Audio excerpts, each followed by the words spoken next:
Hello, everyone, and welcome to the 2017 Live San Diego live broadcast. I'm your host, Captain Logan, and to my left, live and in person, it's Dan Torrey. Hey, everybody. And to my right, in the internet and in Florida somehow, but appearing like he's actually here, it's Eric Holden.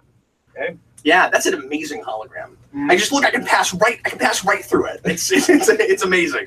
Also, all the way from Japan, I'm Cap's new waifu. Also on the program this evening for the first time in a live stream, it is our brand new intern. He's absolutely fantastic. It's Alden. I'm a friend from work.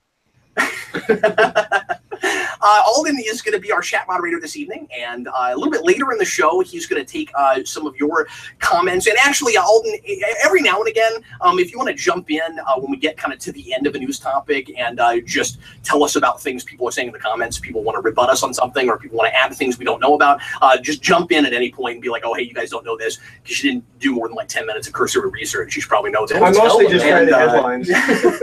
If anybody Sure. said anything about Superman Year One, I didn't read it. Dan did 10. I did 15. Okay. But anyway, so do that for us, Alden, and then at the end of the show, we'll take more subject suggestions for 10 or 15, 20 minutes, depending on how long this takes. We have a few topics we want to cover. We're obviously not going to do everything. We're going to deal more with movie screens and screen stuff than we do with comics, but there's a couple of comics headlines we also want to discuss. This is kind of new for us. We don't always do San Diego news, and I hadn't really planned on it this year. The other day, somebody asked me, are you going to do captain's lugs on things? And what I would have done captain's lugs on just started piling up constantly, and people were begging us to talk about some things. And these days, we don't do as much new stuff on the channel, but every now and again, there's things we really want to weigh in on. And for my money, there were about 12 things I kind of wanted to talk about. So there's a nice, healthy list, and we thought we'd do this as a live show. Dan, welcome to Kansas. Thank you. It is so cool to have Dan Dan live and in person. He flew in this morning. He's About boy, to fall are his asleep. arms tired. He's about to fall asleep at any moment, but you can't tell. Yeah. It's amazing. I've been up since 1:30 a.m. Wow. Yeah. I don't know if you guys can hear that outside. It's thundering, and I almost said it's lightning. You probably couldn't hear that, unless it was like a real big crack. But anyway, we lost power the other night with a major storm, and hopefully that doesn't happen in the middle of this live stream. It's the reason I haven't gotten very far on Rewind yet. I started working on the Rewind, lost power for 18 straight hours. It was wonderful.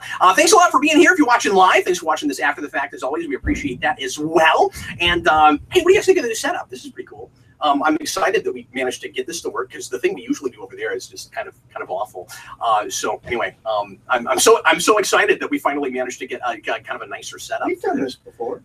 We've done it once or twice, but I figured out a slightly better way to do it. It's kind of less obnoxious. Cool. Anyway, inside baseball. That's not interesting to anyone but me. Anyway, so leave your comments at any point about things we're talking about. Please try to keep your comments relegated, if you would, to the topic at hand, so that Alton doesn't have to wade through too much other minutia. And wow, that's really. We'll do this for as long as we're able.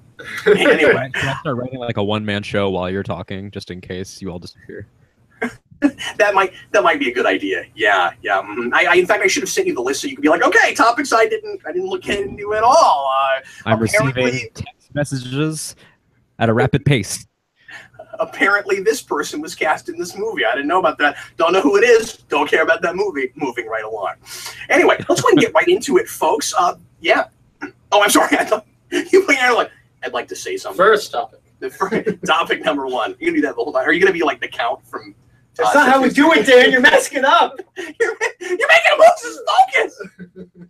Okay, I would like to open with the only thing on anybody's mind on the channel, of course, which is the fact that Todd McFarlane got a movie studio for Spawn. I think that's really what we should probably open the show with. What is the name of that Definitely. studio? Blumhouse. Blumhouse is allegedly making the Spawn movie, and I'm going to say allegedly until I finally see pictures and see casting, maybe even a trailer. Possibly not until I'm in the movie theater watching the thing.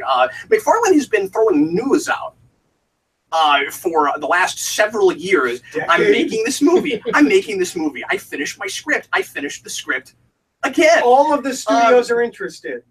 Yeah, they're all vying. There's a major actor who wants to play the part. he's real big. You've heard of him, and every time he comes out with something, it's like every 6 months. It's like clockwork. You got to set your watch by it, and every 6 months or so, he claims that he has news, and then people fall for it, and they're like, "Oh, did you hear the Spawn news?" I'm like, "Let me guess. He finished his script. He's finished his script like 5 times, and all of the major studios are interested." So he puts out a tweet the other day, or a video even. I think I didn't see it, but somebody said he made a video saying, "Can you imagine this, making a video saying you have an announcement?" He's like, I sent that or told you about it. It was really funny. I didn't actually see it. Did you see it? Yeah, he was like, in 12 hours, something will happen. Yeah, and the announcement was Blumhouse is making the Spawn movie, and so now that I said when I heard that there was some announcement that the announcement should be a studio, and if it's not a studio, I'm not going to trust anything he says at all. It is a studio, and so now it seems like at least the movie is probably getting made, albeit certainly a real, probably kind of small budget kind of movie, which may be the kind of minimalistic, may be the way to go. What do you think, Eric? I think Blumhouse seems like a good fit. They're mostly known for their super low budget horror movies that make tens of hundreds of millions of dollars on like a $6 budget. So even if it fails, it won't hurt them. so that's good. Apparently, did you guys see the lights flicker? No. Oh, hopefully we'll be okay. But they also do a lot of with all the money that they make, they allow people to fund pet projects and really movies that writers and directors really want to make. So I'm not sure which of these two this will fall under. It could be like $6 million and hopefully makes 50 million, or it could be an artistic project. I don't know. He claims he's still directing it, which at first I said I couldn't get excited about, but then I thought of this. McFarlane is a real visual guy, which means, like, I don't think he's the right person to write it, because I've read more Todd McFarlane than anybody on the planet, and I don't think he should be writing anything ever. But that's how I feel about the man. But of course, I said this a million times. Todd McFarlane is my least favorite writer. He's my favorite artist, and he's great. I actually think it's possible he could direct a movie okay. It's possible. Yeah, potentially. I don't know. I mean, you could have said the same thing about Frank Miller. And I love the spirit, but I wouldn't call that a well-directed Maybe film. he should at least have a co-director, like Rodriguez. Yeah. But who could stand McFarlane? Yeah. So anyway, I just wanted to mention that. If folks were asking me about it, if I would make a captain's log about it, that's about all I have to say. But it's nice to know it might actually happen, if for no other reason than because I won't have to worry about people constantly sending me messages going, "Did you hear the news that we've had a dozen times in 3 years?" So anyway, next thing on the docket is I want to mention some animated movies. I think we heard about the Gotham by Gaslight thing just before Comic-Con, but we haven't talked about it anywhere. So I guess we can mention that real quick, and then after that, we'll talk about the Death of Superman thing. Gotham by Gaslight, I guess, is going to be the very next DC directed animated video after Harley Quinn and Batman. And that's a thing I've wanted to see adapted for a long time.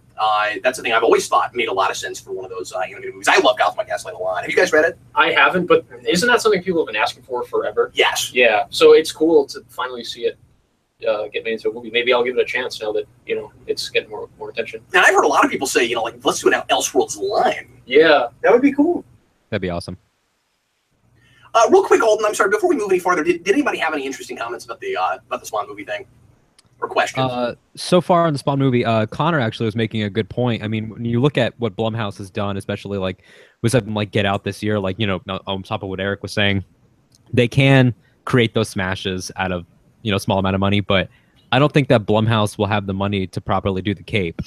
That's what I'm wondering. I'm wondering if they're going to take Get Out money and double down on this, but is McFarlane a guy that you double down on? So Connor brought that up, and then after that, Eric said Frank Miller, and everybody started talking about Superman Year One, which we'll get to. Which we'll get to, yeah.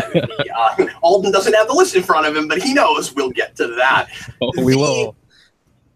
The Cape might not be a problem because you potentially will. Now, I haven't gotten to read the script, obviously, so I have but if anyone deserves it.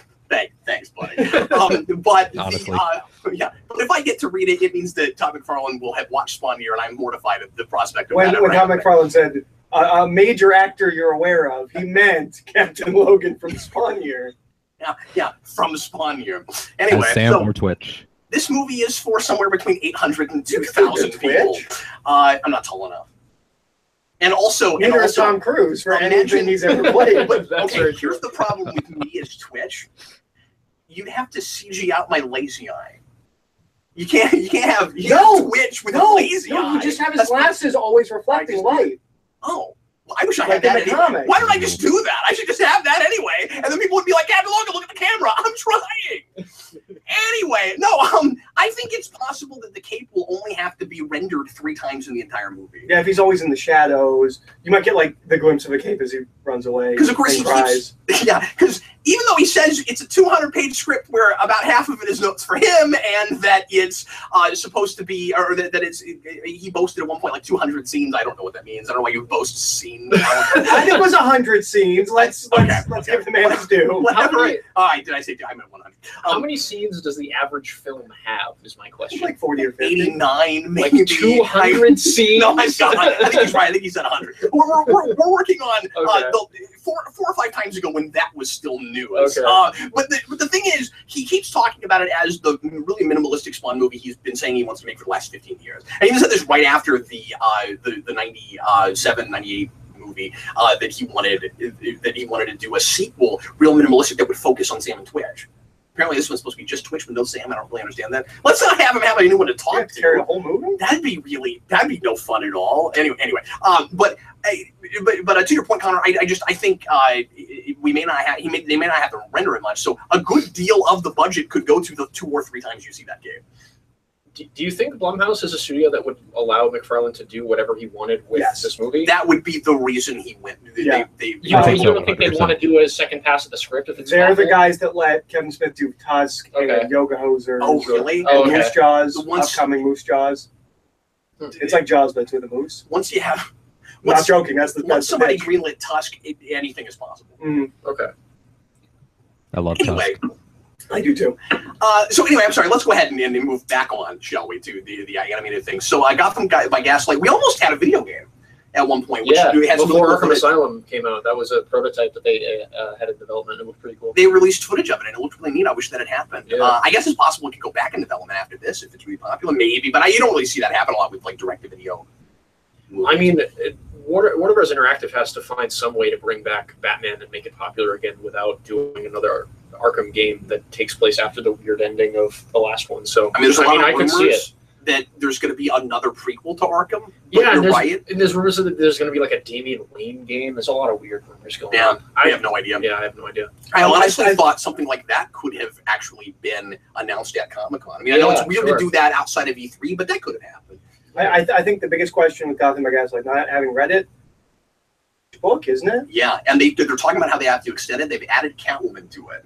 We'll see. I don't know what that's going to be like. I want them to double down on the failure that was Killing Joke and just be like, well, we're just going to do this short at the beginning of it about Catwoman. You're all going to love it. It's going to be integral to the story. What I really want that to do is I want it to be Catwoman with a cell phone in modern day, but they pretend like it takes place just before the events of Gotham by Gaslight with Jack the Ripper. And it's like, wait, how does that work? Because she had that with Killing Joke. Yep. Where I'm like, no, a lot of the things you guys are doing could only be happening in like the 80s. So anyway, hopefully they don't screw it up. Yeah, I mean, I want to be really excited about and I'm really interested to know what the aesthetic looks like because I mean, it's Mignola. You would think it would go somewhere like Screw on Head. Yeah. Not generic. We put $6 into our animation. Vaseline all over the lens. Yeah. And also not All-Star Superman, where it's like, well, we tried, but his art style's hard, so we didn't really try. We'll give a couple extra lines on the face. That'll be good. Alden, anybody talking about that? A couple people are asking why they would need Catwoman to pad it out when there's already a sequel to Gaslight. This is Red Leader Antilles called Master of the Future, which I didn't know about. I only knew about Gaslight. I only found out about that recently. I didn't know about it either. Eric mentioned it to me, and I don't know if it's another story. I don't know how far after it takes place. Yeah, it would be a 2-part vignette film. Which honestly, I think would be kind of cool. Yeah, that sounds better. If that material's any good, but if we set it on Reddit and it was terrible, you got to read it. Because what I've always wondered is, instead of padding out Killing Joke, which worked out terribly, why not do Killing Joke, do Arkham Asylum, like the ones that couldn't be the full The hour Man and Who a half Laughs. features. Yeah, Sure. The Man Who Laughs. Why not do a triple feature or something like that? But it just And feels like Which we talked about in our video. Arguably, Killing Joke was maybe even like just that section of it was maybe even slightly longer than it had to be. You could have done like a three story vignette, just do 3 short films based right. on popular themes. Yeah, no, that would have been great. Yeah. So yeah, the only thing I'm trepidatious about with this is the idea of padding it. I don't think it's necessary, and we tend to do this with these. We either truncate them too much, or we pick something that doesn't make sense in this 80-minute format. And then speaking of that, they're doing, it sounds to me, Death of Superman right. I mean, whether or not people are really going to want that much is maybe another ball of wax. I'm the biggest Death of Superman fan of the universe. I don't think I can not be excited about this. Yeah. Did you not get the post that they sent you where it's like, we're making this just for you and you alone. We know no one else cares, but we want to do right by you. And it was signed with Louise Simonson's tears, which I really appreciated. Because every time, I don't know if you know this, but every time she talks about that story, she cries. Every Really? time, yeah. I didn't know. Yeah. And She gets sold on eBay. she gets real emotional, and and when you listen to what she's talking about, I totally understand why she was so engrossed. And obviously, I love that story. And I made a post about this on Facebook the other day, but I'm increasingly deciding Louise Simonson's maybe one of my favorite writers. The Simonsons are great. But that is neither here nor there. So we're getting Death of Superman and Reign of the Superman, and that's going to be the titles of them, or at least I know Reign of the Superman is the second one, and I think they are going to call the first one just Death of Superman, which I'm assuming they'll just do like the World Without the Superman stuff in that. Man, 80 minutes a piece to get to really flesh out that material and kind of forget that Superman Doomsday ever happened. That's really exciting to me. Yeah, definitely. It would also be a really good way to end this line. It would, wouldn't it? Yeah. It's still kind of a weird thing doing that with as a standalone property, or excuse me, a standalone story where you don't have Superman in that world that you've explored for any amount of time. Do we know what the sales on these last few have been compared to? I don't even know what the sales are they on any continuously of them are. going down? Because I knew they were for a while. There's a Wikipedia article that gives you all the sales numbers, and they have been consistently sitting kind of around the same place for a long time. Cool. And I forget what it is now. Okay. They hover around like what is it? Is it like 1 million units? Just less than, it's like 0.8 million, 0.9. It's right around there for a lot of them. I was just curious because I knew that like Superman Doomsday was the first one, and it sold quite a lot. It did really well. Yeah. So it makes sense to go back to it if they're going to try to do it right and do it, really differently. I wonder if this is an attempt to like get more attention to the line so they don't have to cancel it too. I mean, that could potentially be a strategy by them, but I have no idea. I would have also tried to think get that it might be like a bit of synergy because of you're sort of adapting that arc already in the DCEU, having just killed him, and then he's totally not in the movie, guys, even though he's totally in the movie, guys. Yeah. When Space Jesus comes back 3 days later in the Justice League movie. Imagine if Justice League starts 72 hours later. Just imagine seeing that on the screen. I wouldn't put that past Snyder. No, me either. I wouldn't either. Yeah, to your point, Alden, because I was about to... He's exactly 32 in Man of Steel.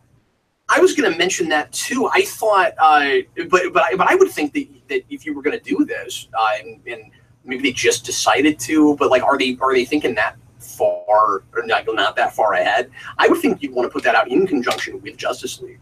Yeah, sure. It's going to be also interesting to see what the status quo of that universe is. Surely this time they'll have other superheroes in it. And they do that with everything now. Yeah, well, is it going to be in that 52 continuity? That's a question. That would suck. That's a question. Yeah, that would suck. Yeah, because no one's going to care if that Superman dies. I know I don't. But like, I hope they don't do that. But like, are they going to play it so straight, like take it right off the page, that they go back to the status quo from '92 and they use the Justice League that has Fire and Ice in it, and I hope not. the Lex Luthor with a beard. What about Bloodwing? I want Bloodwing. Matrix Supergirl. Are we going to get that glorious shot where she gets punched in the face and then putty? Are we going to get that? Maybe it'll just be an adaptation of that 52 Doomsday story that you love so much. It won't be, because we know they're doing Reign of the Superman. I know. Yeah, just that like the would be first called- part. Oh, I'm sorry. That was a joke. Yeah, you're supposed to use your sarcastic voice.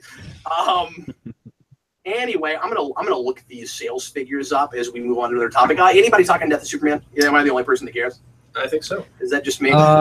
Yeah, I see AVGN beer and You know, I'll happily. Yeah, that's true. We do have HVG and beer this evening. This is not to sell a thing I like for no reason, but look, they don't endorse that man, and I'm just drinking Rolling Rock. I like that you bought it. It was like, it's kind of watered down, but you have kept buying it. This is only the second time I've bought it. Third time. I think it's the third time. No, it's the second time. Sure. Yes, I'm sure. Okay. I'm confident in this. I don't think it's that bad. No, I don't. I mean, it's growing not on bad. me. Yeah. Yeah. I'm drinking it right now. Bringing up the very valid point that they really should be going to Long Halloween with this line, and I'm surprised that they haven't yet. What do you think of that? I think that could work. I think here's the thing: I think doing Death of Superman is really more indicative of how few great Superman stories there are, or how few known Superman stories there are. They wouldn't be doing this again if there was anything else for them to do as a 2-part film. That's true. Do you think if they were to do Long Halloween, they'd have to split it into 2 parts? No. I think you could cut out so many of the villains of that story and have still based on the exact same story. But I mean, it would be cool if it was 2 parts. I think it'd be cool to do it as 12 really short vignettes. I'm like, yeah, do it as a little mini series, 10 minutes a piece or whatever. Give me just a second. I really want to find the sales figure sheet. Well, they also announced Suicide Squad film. Well, we'll get to that. Oh, okay. I thought we were just going to the animated Oh, film. you mean the animated? I forgot about that. I wasn't even going to talk about that. Yeah, Okay, good. Yeah, go they ahead. also announced Suicide animated I forgot all about that. Which this one might not have Batman in it. Well, that's. I guess we don't know whether it's in the Arkham universe or not either. It just said Suicide Squad. I'm sure it won't. Somebody be in the one comments said that it is going to be the only one with continuity, so it should be a sequel to Assault. Oh, cool. I like that movie well enough. It's better than the theatrical I didn't too, but I'm a little surprised they're doing that and keeping the Arkham thing going, which also lends credence to the idea that they might try to keep those games going. Yeah, I sure hope so. It'll be interesting to see them maybe not do another Batman game, but do something else in the Arkham universe. Like if they did a Suicide Squad game, that would be cool. they were going to for a while, and it got canceled. Oh, that's a bummer. Yeah. Rocksteady was doing an incredible Green Arrow game, but I feel like they missed the window. Like the peak of Arrow is behind us. Yeah. Yes. Yeah. The animated By a films lot. also missed the window to finally do that Green Arrow Quiver script that they have just sitting in their back There pocket. it is. Only season 1 and the first half of season 2.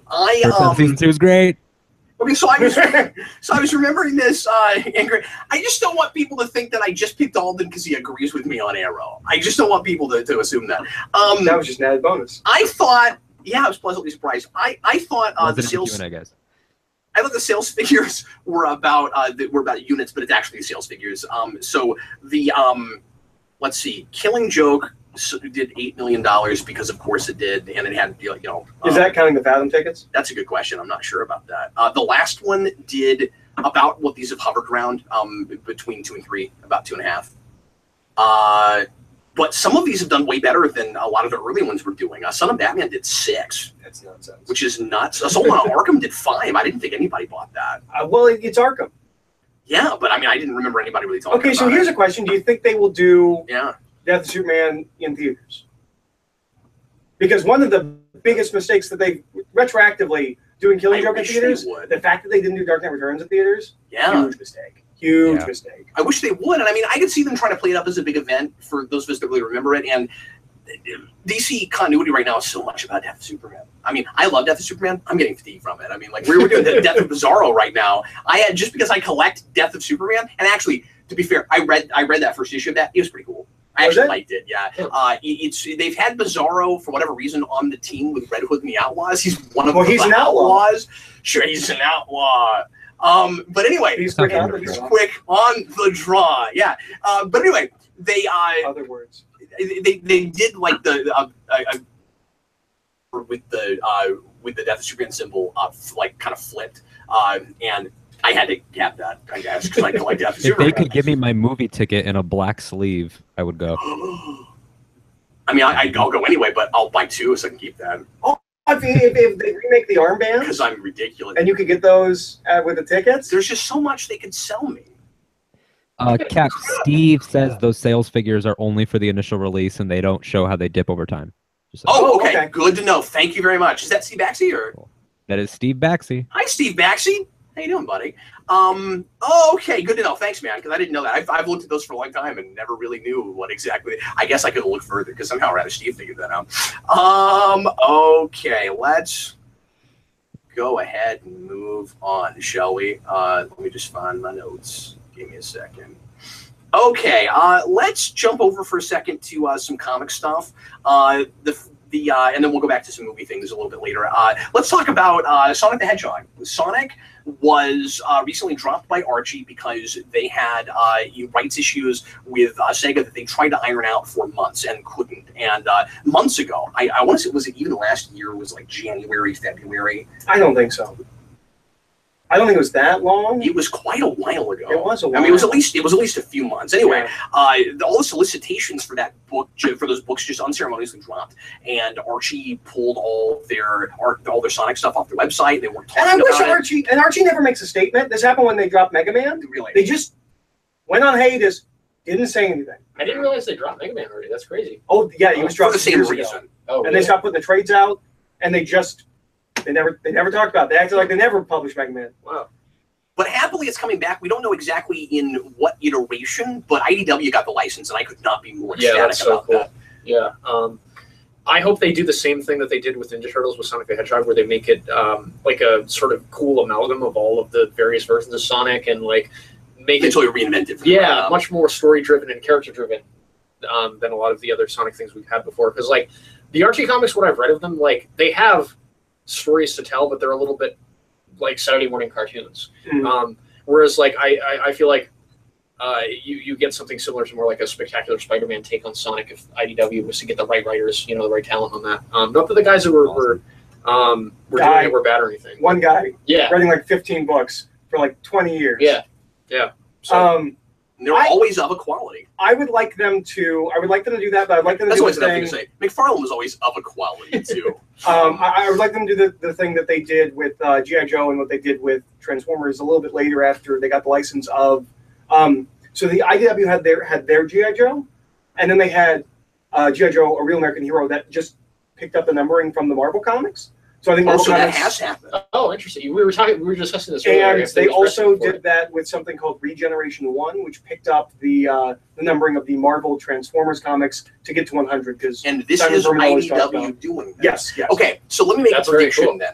My prediction is we will get, and one will be the old numberings for Sonic. They won't bring back Universe, and then they'll do another. They'll do the IDW Sonic. Yeah, that's what I think they'll do. That's what I think they should do. They'll probably, or they'll test the waters with the IDW Sonic and just do a mini, and then see if people like it. They could have, and then it'll have the Back to the Future thing. They'll probably keep it going. I would imagine they'll continue the Archie Sonic stuff to give it a definitive ending, even if they don't want to publish it for That's the longest running licensed comic of all time. I feel like you would want to keep that going. Sure, yeah, possibly. I feel like you want to keep that going. I've barely even read that book, but the fact that it's the longest running. Don't get me wrong, I like those books, and my kid loves them, so I'm glad it's coming back in some capacity. But I feel like there's an integrity in keeping it. But I can understand giving it an ending. Like I hate it leaving the way it is. I mean, they had some issues done that never got out. It'll be interesting if IDW publishes those. That's real unfair to Vince Flynn, who's been the writer of Sonic for the past decade and a half. He's been writing it for a long time. But I imagine they try to bring him over. I'm just saying I could see that happening. So anyway, it's pretty exciting. You know what? When they did G.I. Joe, they brought back Larry Hama, who wrote the Marvel comics, and they brought back Simon Furman on Transformers, who wrote. So there's a lot of press. Yeah. I hope too that since IDW has the Sonic license, they try out ongoings for some of the other characters besides Sonic himself too. Like I'd love to get a Knuckles book. I think that would be great because Archie did one back in the day. Or do a mini series like Secret History of the Foot Clan, but about Robotnik. Pretty cool. They could do Sonic micro series. Yeah, or Sonic Universe again. Yeah. Like eventually. But for a while there, they really liked putting micro series on things that weren't even related to things that used to have that. And I thought that was pretty fun. Bring back Spaz, Sonic's brother, who's a drummer. He's green. Mighty the Armadillo. Sonic Underground. You could do. Oh man, they could do a Chaotix book. That'd be cool. Yeah, that'd be cool. That'd be super cool. A detective agency in the Sonic universe. Yeah. That'd be awesome. And then when they do their dark and gritty reinvention, and then they have the Archie book. They eventually do a crossover. They take the two Robotniks and they call it Robotnik versus Egghead. Yeah. Robotnik. And Shadow the Hedgehog is my favorite Sonic character, even though he's an N-word. So I want to see a comic book about him. Dawn of Mobius. Yes. Any comments about Sonic, sir? Well, there was one angry commenter that wants to know where the Thundercats comics are, so I'm sorry for him. They just did Thundercats He-Man. Oh, okay, cool. You just That's had where they are. Thundercats They're He-Man. just I didn't know crossing that. over with other things. That's where they are. Oh. And a couple people that said that the recent Archie Sonic comments actually did go into arcs. I haven't read them. But if they were starting to tell longer stories, I kind of feel bad, like Eric was saying, that they won't be able to continue them. But They've been doing that since they've been arcing for a they've long been like time. Yeah. four issue arcs, I think. Yeah.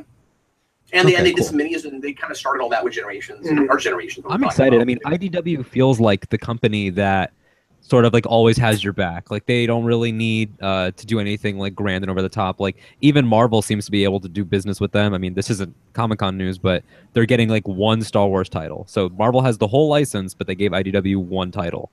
Did to be they able to do really? Adventures. That's fascinating. Yeah. Huh. They're doing Star Because- Wars Adventures.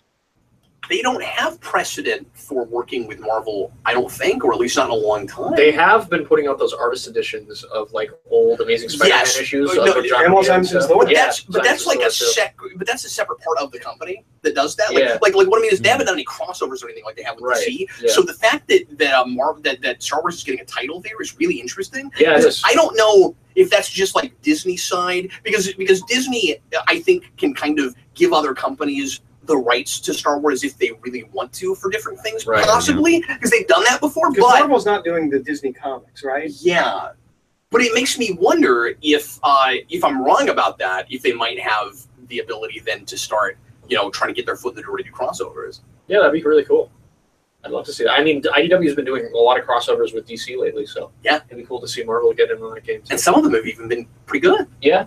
Yeah. I heard Some of them have not. I heard pretty good things with the TMNT Batman one, at least the first I one. like it a lot. Yeah. Yeah, and the animated series one I grew on me. Oh, I didn't really? like the first couple issues, but I never loved that art, but it started to grow on me. The Cool. I'll have to check pardon it me, out the at some point. story. Let's talk about Arkham Asylum 2. Yeah, Grant Morrison. Is it Morrison's gonna come just back being and do called that? Arkham Asylum 2? It's just to say. I mean, I don't Okay. know what they'll call it. Okay. And he's doing Wonder Woman Earth 1, 2 Volume as well. 2. Right. Yeah. Yeah. Which is the only word we've had from the Earth 1 line since they announced Flash Earth 1, Aquaman Earth 1. They did announce Green Lantern Earth 1 as well. Yeah. Oh, okay. Well, Wait, back that. No, they put out art for it recently. Yeah.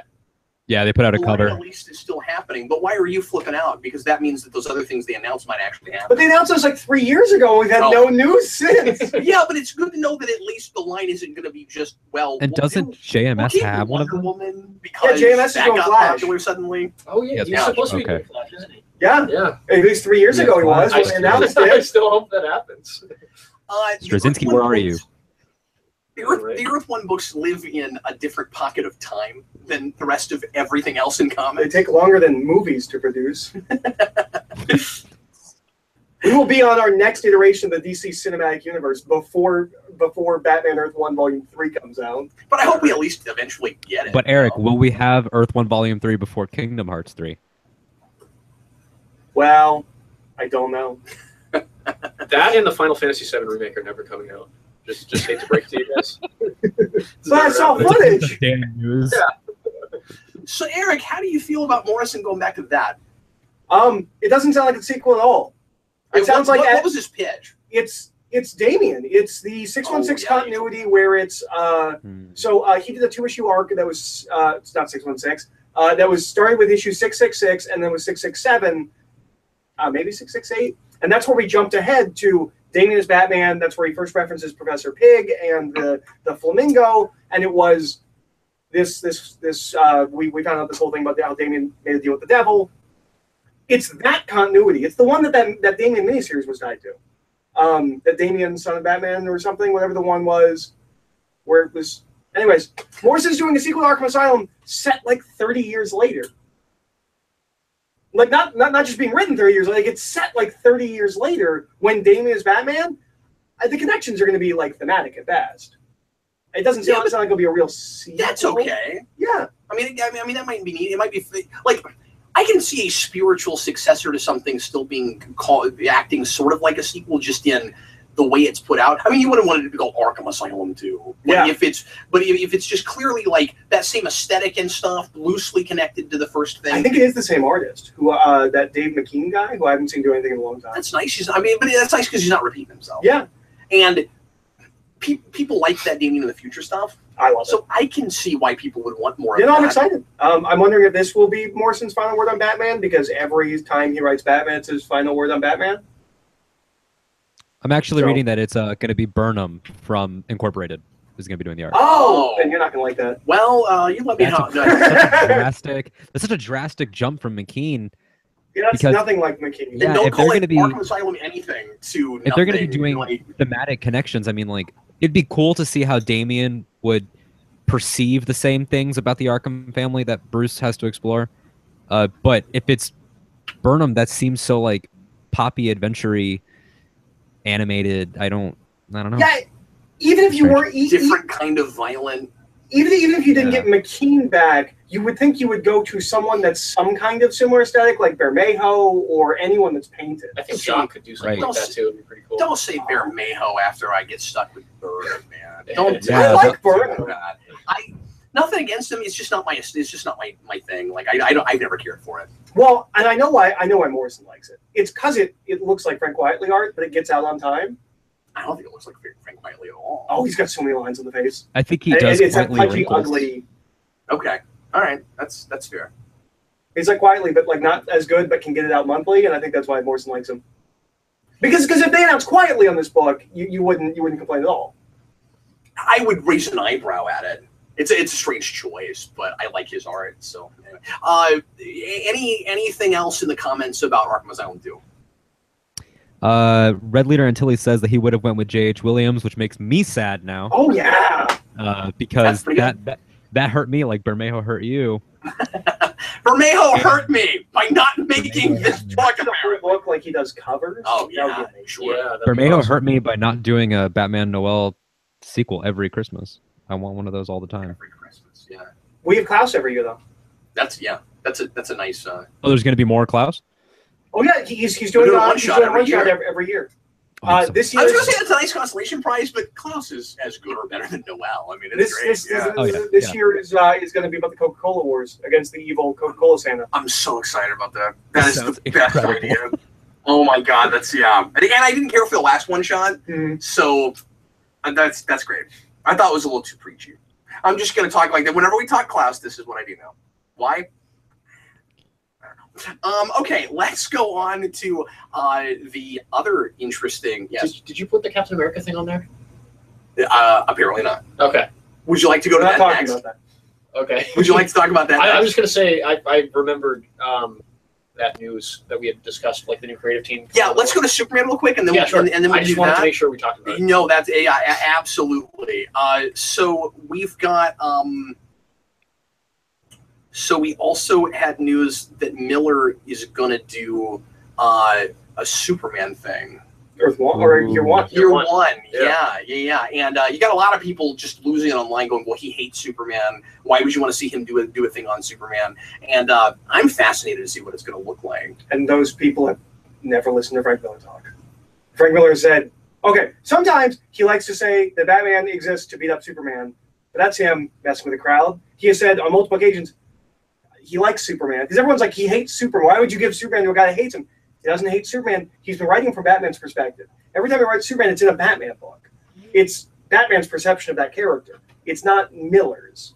And I'm interested to see. I think it's going to stay the hyper-masculine. And Superman is not going to be tool of the government in his first year. Yeah, no. The idea is, look how much the future changed, and also like Miller has obviously something to do with Dark Knight 3, and I mean he's not fully writing that book. I think he's described as a love letter to that character. But he's obviously more than helping with it, and his sense of Superman in that book is not what it was in Dark Knight. He's matured and grown and changed. And I'm interested to know. I'm interested to see what Frank Miller now does, because it's very different from what Frank Miller in 1987 would have done. Yeah, the only the thing I would be worried about is like I don't think he hates that character. My whole thing is just I don't think Frank Miller's Frank Miller anymore.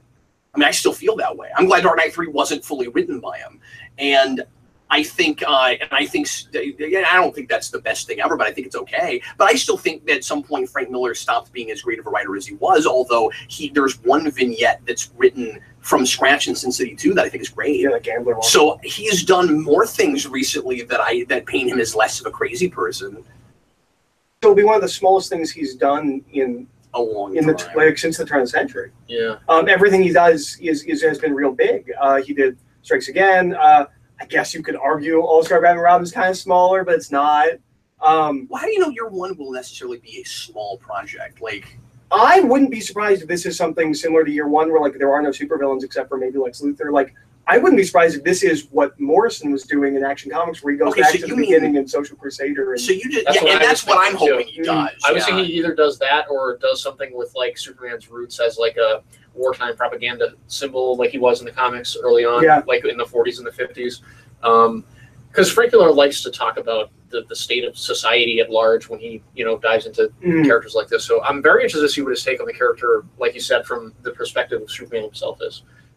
And what era will it be set? Because like I don't 100% agree that Superman wouldn't necessarily become a tool of the government in the first year. Maybe that happens, but he's really reluctant about it and doesn't want to be that when he kind of falls into that role by accident. The sense I always got from Dark Knight is that he wasn't always that way. No, that was a compromise he made when the Registration Act or whatever, the ban on Superman. So that happens a lot later. Yeah. And Frank Miller likes to pretend like all of this stuff is in one continuity. Yeah, it doesn't work. I wouldn't be surprised if that was also. It doesn't work, but he will say, mark my words, that this is Dark Knight continuity. Yeah, it's entirely possible. I think. I don't know. I'm just very interested to see what happens with it. I said mark my words. And do we know who's drawing it? Is Miller drawing it? It's Romita Jr. Oh, that's great. That's interesting. He's the guy who should have done Dark Knight 3. I said from the beginning it should be Romita Jr. and it was. And he did that Last Crusade thing. And I like the Superman. Oh yeah. I really did. I didn't read that, but I think that Superman run that he did was the best he's looked in a while. Yeah, it was great. Yeah, especially because I think I'm not big on him. Better than Year One. So yeah, I've not generally been big on him either, but I thought that Ulysses stuff was really cool. I love him. He's the best. Yeah, I mean, I think he's lost a little bit in the past couple of years. Sure, I'm just a big fan. You didn't look at Superman though. I didn't look at his. Looks really good. I'll show it to you. I'm just a big fan from his Spider-Man days when he was with JMS and his Daredevil stuff. Yeah, so, me too. Yeah. Alden, what are folks chatting about in the comments there? People are losing their minds. We have people talking about whether or not Dark Knight 3 is better or worse than Strikes Again. It's Michael Reed says that he fears Frank Miller's Supes, or actually Frank Miller's Cap. I guess we're in a Cap conversation now. Would be like Ultimate Cap up to 11, which I guess could be a reasonable fear given. Go reread Born Again. Miller.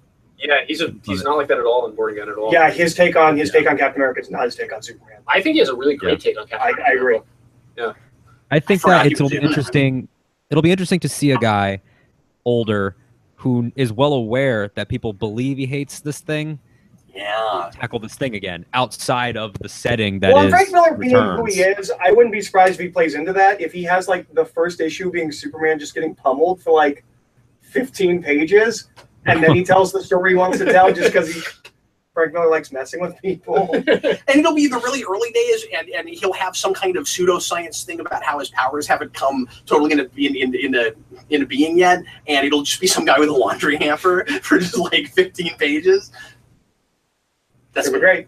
It'll be a laundry hamper. I'm really interested. I'm interested to see him do any DC character that's not Batman. Yeah, sure. Has he ever done that? I mean, he wrote a bunch of them in Strikes Again, obviously. Well, but not he like, writes them in. Yeah, he means outside of it. Like, that just Dark Knight tackle the filter. character. Right, of course. Because obviously he was originally supposed to reboot all Batman, Superman, and Wonder Woman after Crisis. He was really? I didn't realize that. Yeah, he was originally going to redo all of them, and he ended up just doing Batman. Oh, wow. What is the Captain America thing you want to talk about? So after Secret Empire, they're renumbering Captain America back to number 695, and Wade and Somni are taking over the book. I'm going to try it out. I hope that we get the same sort of magic that we got with Daredevil, because I really liked the run on that book. I think that if they recapture that same kind of magic, then they're the perfect people to take it over after what happened with that character in Secret Empire. And I haven't really been reading it, so I can't speak as to how bad that was, but everyone says it's horrible, so I don't know. It's pretty rough. But yeah, like... Wait, did something else happen? I haven't read the latest issue, but I haven't read the latest 2. I don't think. Are 6 and 7 out? But Ian and I each picked the 2 of the most recent issues for our worst book of last month. I picked 4 and he picked 5, and or vice versa. I don't remember. And that was pretty funny. Yeah, I'm just excited to get another Marvel comic I'm excited about, at least in some capacity, at least the first issue of it, I guess, because I'm not really excited about a lot of what they're publishing at the moment. I doubt it'll live up to Remender's Cap Run, because I loved that stuff. It was really, really great, but... I'm real worried about the guy that writes Champions writing Captain America. Yeah. Yeah. And I'm hoping we get a little bit more. And I was loving Avengers, and then I thought he started laying some stuff on Too Thick in 8, and I left it. And I hate that, but I did. I'm just hoping that the addition of, Chris Samnee, it won't get into that sort of territory. And I mean, he tried to do this with Hulk. When he jumped on Hulk, they're like, do with Hulk what you did with Daredevil, and it didn't work. Yeah, it didn't. And I loved that first arc. Yeah, the first arc was great. And that Thor arc I enjoyed too. Yeah. But yeah, it quickly. I haven't read the Black Widow run. I don't know if it recaptured that magic. I heard that stuff was great, but I didn't read it. Yeah, the Hulk Thor thing that we did was much cooler because Simonson drew it more than anything else. Yeah. Like it was fine. It was just cool to see Simonson drawing those characters. Oh, you showed me some of those panels; they were really cool. Yeah, it was really awesome. Do you guys want to go ahead and get into movies a little bit? There's an insane amount of stuff. Is that everything comics? That was everything I wanted to bring up about comics. Okay. Well, there are a couple of other things that might be worth talking about, and people might bring those up later, but go ahead. I was going to say real quick, Jeff Lemire's contract with Marvel is up, and he's going to write the biggest gun at DC. The biggest They got Jeff Lemire. He's writing Hawkman. And I'm not reading that. No, they're on it. I'll try. He's writing a new title as well. We really need you on Hawkman. Yeah, there was another thing. I'm sorry. What was it? He's writing a book called The Terrifics, a new team book with Metamorpho, Plastic Man. It's Metamorpho, Plastic Man. It's basically the answer to the Fantastic Four. If anybody could tell me who the other two members I saw are. that. I didn't realize that was him. That's a cool idea, actually. Somebody tell me who those two members are. Let's look. Why does DC have a Fantastic Four book and Marvel doesn't? This is we live in crazy land. One-upmanship. Right, but you had me at Plastic Man. But we never do anything with him. That sounds like weird, fun to me. except for Frank Miller. Frank Miller loves Plastic Man. No, I mean recently. It's really weird because they have a Fantastic Four book. It's called Challengers of the Unknown. Yeah, why wouldn't you just do that book? Yeah. And then when they did a Mulligan, they did Challengers of the Fantastic. The more you know. Okay, so are we going to move on? Yeah. Let's go ahead and jump to movie stuff. There's an insane amount of stuff. Let's start at Marvel because that won't take as long, believe it or not. First of all, let's talk a little bit about the premise for Captain Marvel, which is just fascinating. And it's one of those things where we almost don't know enough because I don't understand how this is going to work.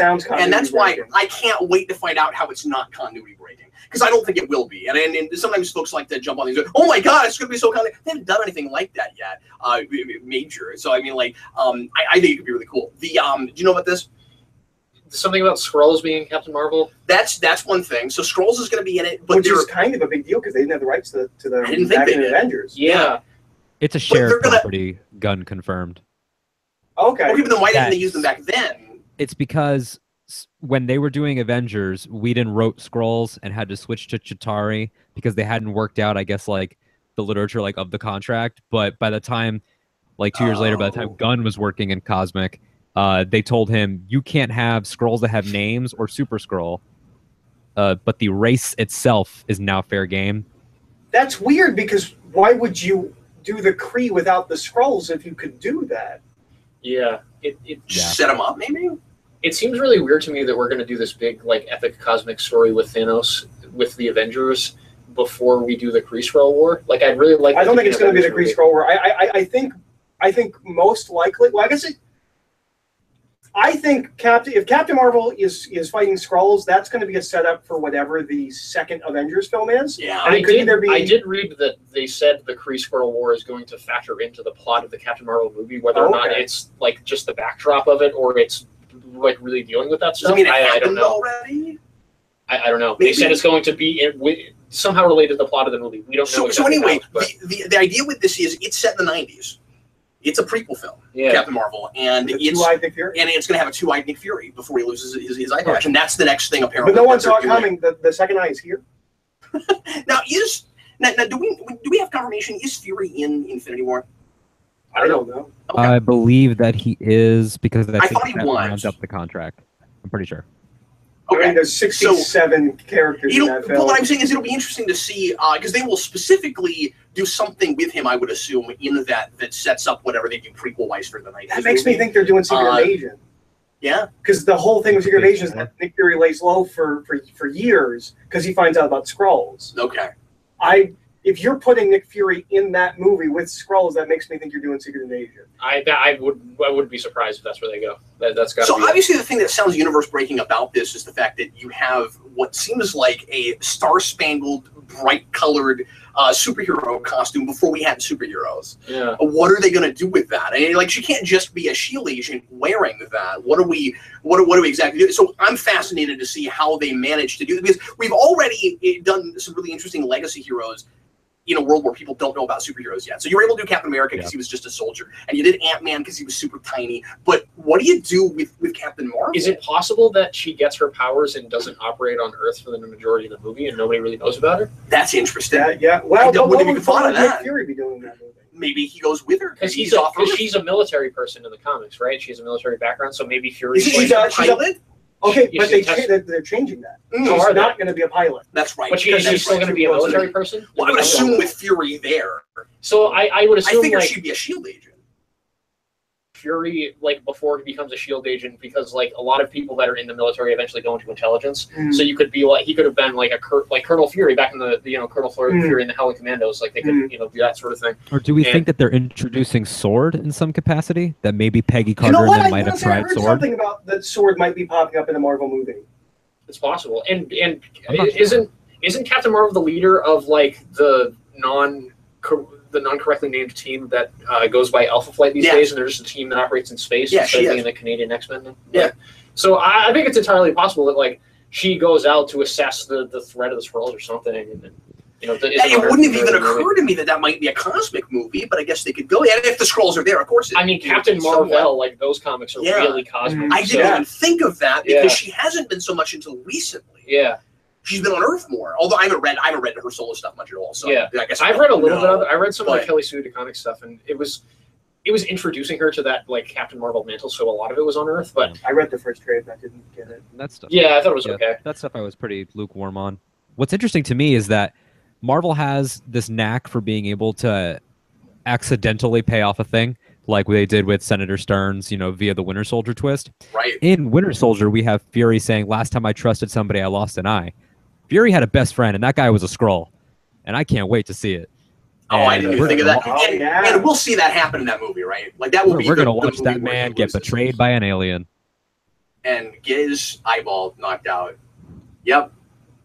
And if Fury in Age of Ultron, I know Cap, you've always wondered in videos, why does he just show up with the patch after we made such a big deal about it, going away in Winter Soldier? It's such a thematically interesting thing, and then he just comes back with the eye patch again. Yeah. Fury that shows up to help destroy Ultron is a Skrull.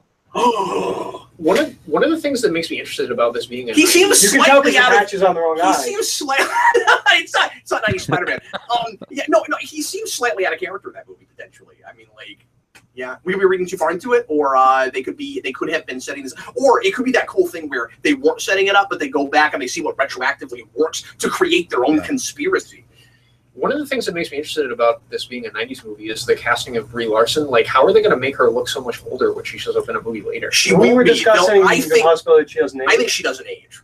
Yeah, that's. I think most she doesn't certainly age, that's what or like is it Warlock that was in the Soul Stone? Maybe she's in the Soul Stone because we're not getting Warlock till later, or she could be in some realm, in some dimension, or.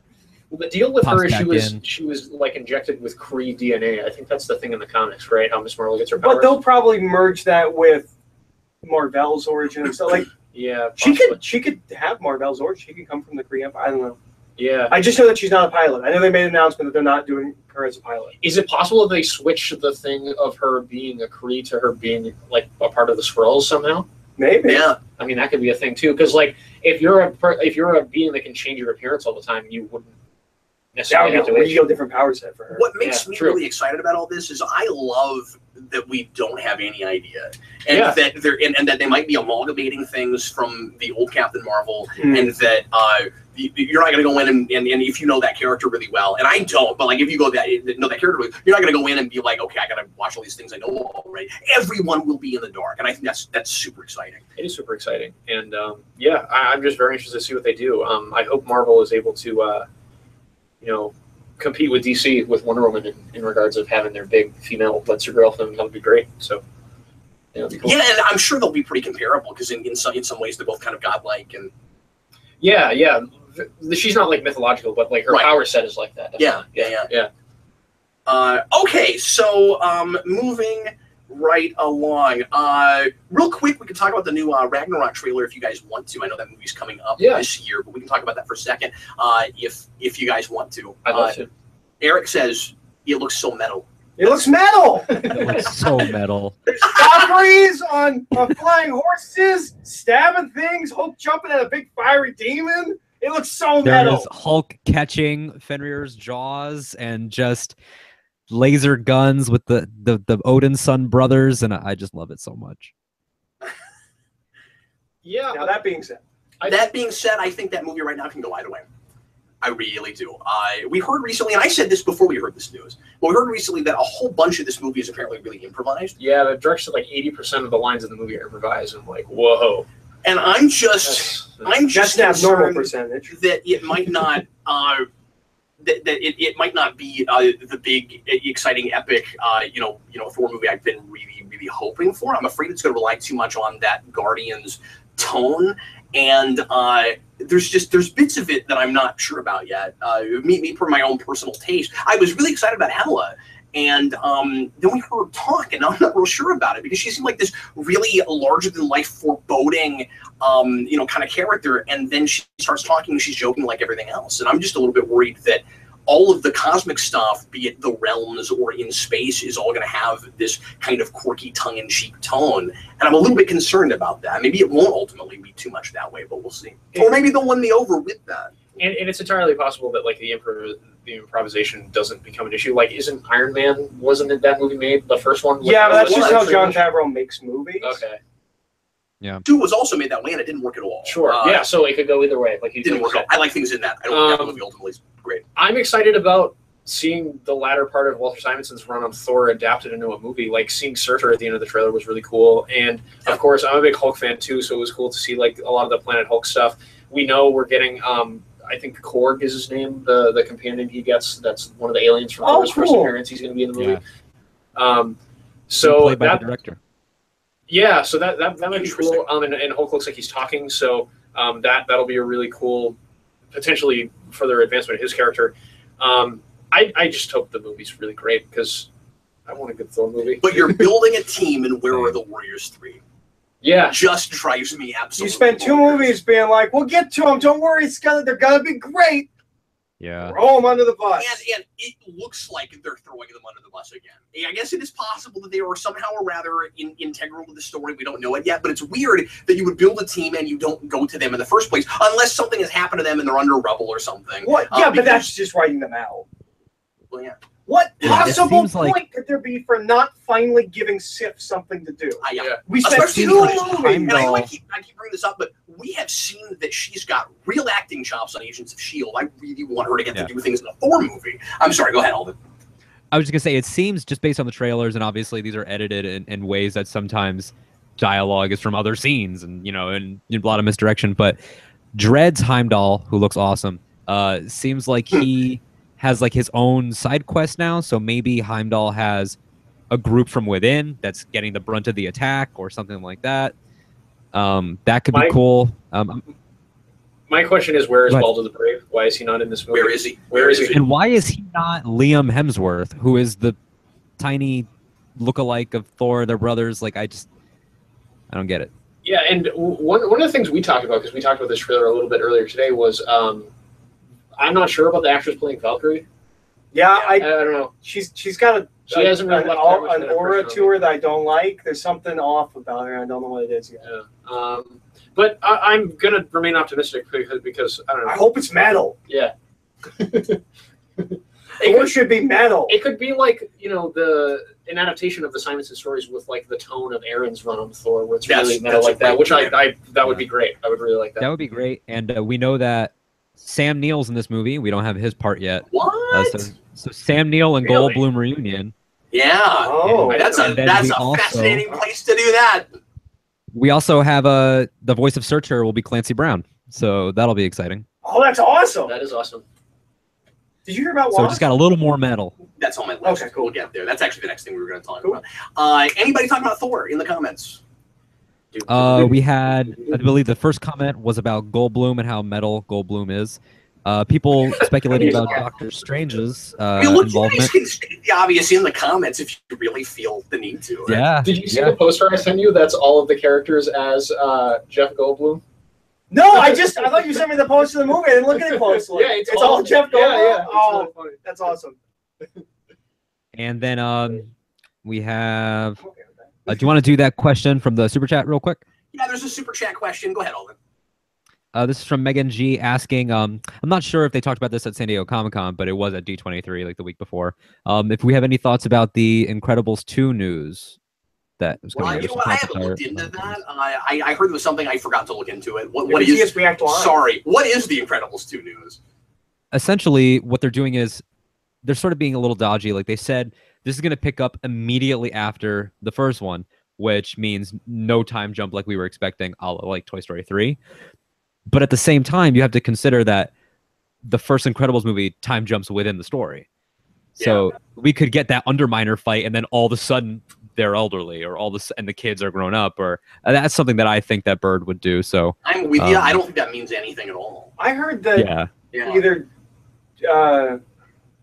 Dash or Jack were going to be the villain or something. Somebody said something about that to me. I heard that Elastigirl was going to be like the main character of the film too. Interesting. Somewhere. Cool. But I don't know if that's true or not. But that's what I heard. It'd be cool to get a companion thing where that first story is his and the next one's hers. That would be really cool. Yeah, I like that a lot. That's one of those movies I don't know why that over other things. I almost want to go on total media blackout on that movie. Like I kind of don't want to know anything because it's just so surreal to me to get another one of those. Definitely. I mean, it made so much sense back then to just immediately do one, but like waiting this long, it's like Monsters University. I didn't want to know anything. You know. I really hope it does well, and then maybe someone will make a good Fantastic Four movie. Yeah, that'd be great. Well, there was news about that too. We'll talk about that. That's also on my list. Yes, indeed. Let's see. Where else should we go? Real quick, briefly before we get to the Van Dyne thing. Do either of you guys have anything to say? I don't usually go to these things, but we got an insane Infinity poster with just freaking everybody. Did you see this? I did see it. I looked at it quite closely. Yeah. What did you see, Dan? So Captain America looks like he's going to be Nomad in this movie. He's got a beard. He's got like a black costume on. Which looks kind of cool. So he looks like Snake. Yeah. So that might be interesting. Black Widow. Sorry, real quick. Check your mic settings. Suddenly you're real static. I'm not sure what's going on. Normal. It's pretty bad. I don't know what's going on. Unplug it, replug it back in. I don't know what's going on. Was he a scroll the whole time? He might have been. Check his chin. Really look close. Everybody's changed. Better. Did you just open a can of soda as you did that? No. Wow, it totally sounded like a soda can open. He's like, no, I promise I didn't open soda. No, anyway, I did not, sir. No, it's okay. What else were you saying, Dan? And Black Widow has blonde hair. She looks like the second Black Widow. Yeah. She looks like silver hair. Yeah. That was interesting. All of the characters look like they're in really like bad in different places at the beginning of the movie, which I think is really interesting. Like obviously, whatever happens to Thor, his hammer isn't even intact by the time we're going to see him in Infinity War. Because we see it break in the trailer for Ragnarok. Assuming it doesn't get put back together. Sure, it got put back together. But I heard with the Odin Force. I read some descriptions of the footage that they showed at Comic-Con of Infinity War. We can't keep the Rainbow Bridge messed up. It says that like the Avengers find Thor like beat up somewhere and like then he won't have his hammer. And then he says Onslaught. The Guardians actually. I don't know if we're gonna touch on the Guardians. You're right. Yeah, if we're gonna touch on the leak. I don't know who watched it. If anybody. I didn't watch it. I just read descriptions of it. I'm I sure didn't get to watch Alden the did. footage. Alden, did you watch it? Yeah, I watched it. I felt a little bad about it. It was shot through a standard definition potato, so it wasn't like that great. Well, this whole But thing was leading to this moment. You're going to jail. oh, This is it was that you guys. You're the Marvel snipers that they always Look, talk and about. look, he was hiding in plain sight. Look who he works for. It says right. This is a police officer. From the other universe too. That makes it even more insulting. And then Kevin Feige. I was just comes out hiding as an with her. Arrow hater from current era. I was just hiding as that, but I'm also part of Arrow Yeah, You know what? Yeah. Geekvolution is almost the same amount of years old as the MCU. It's all been a front.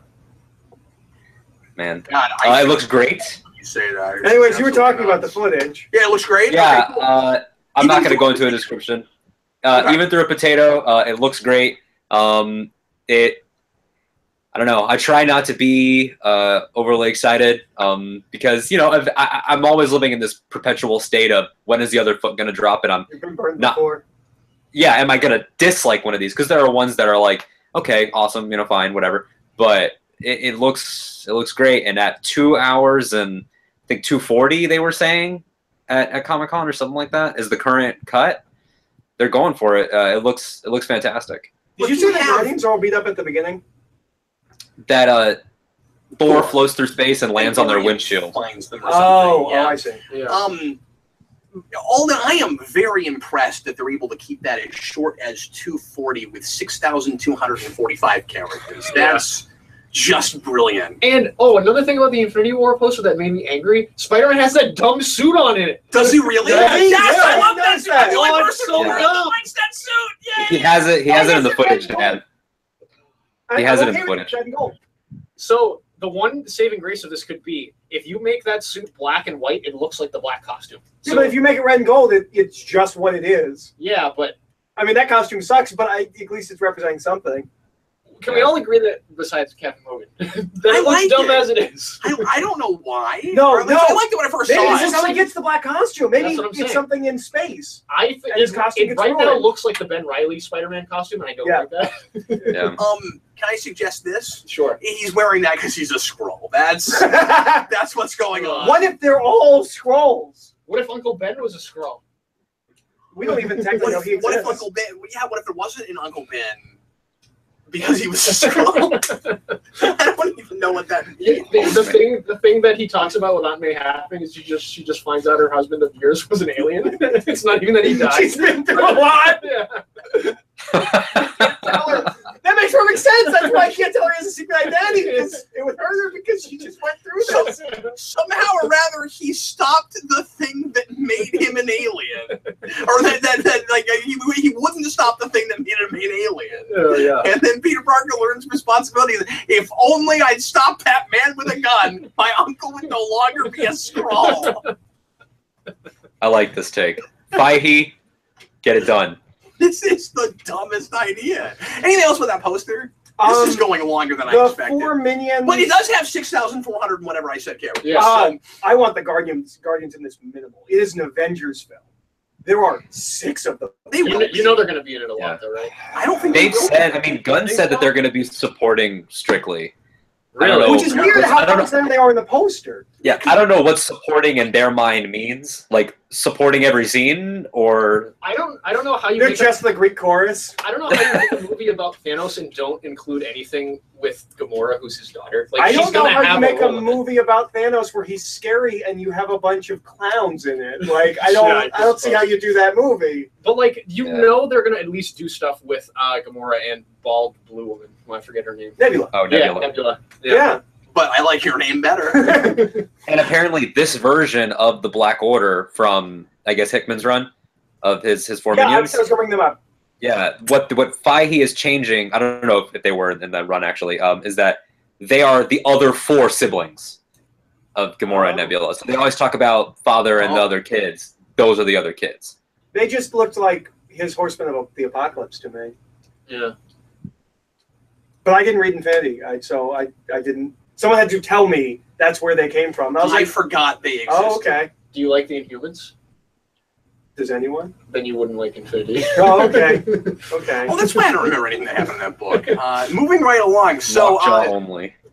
I think weirdly, the news about Ant-Man might be the thing I'm most excited about, honestly.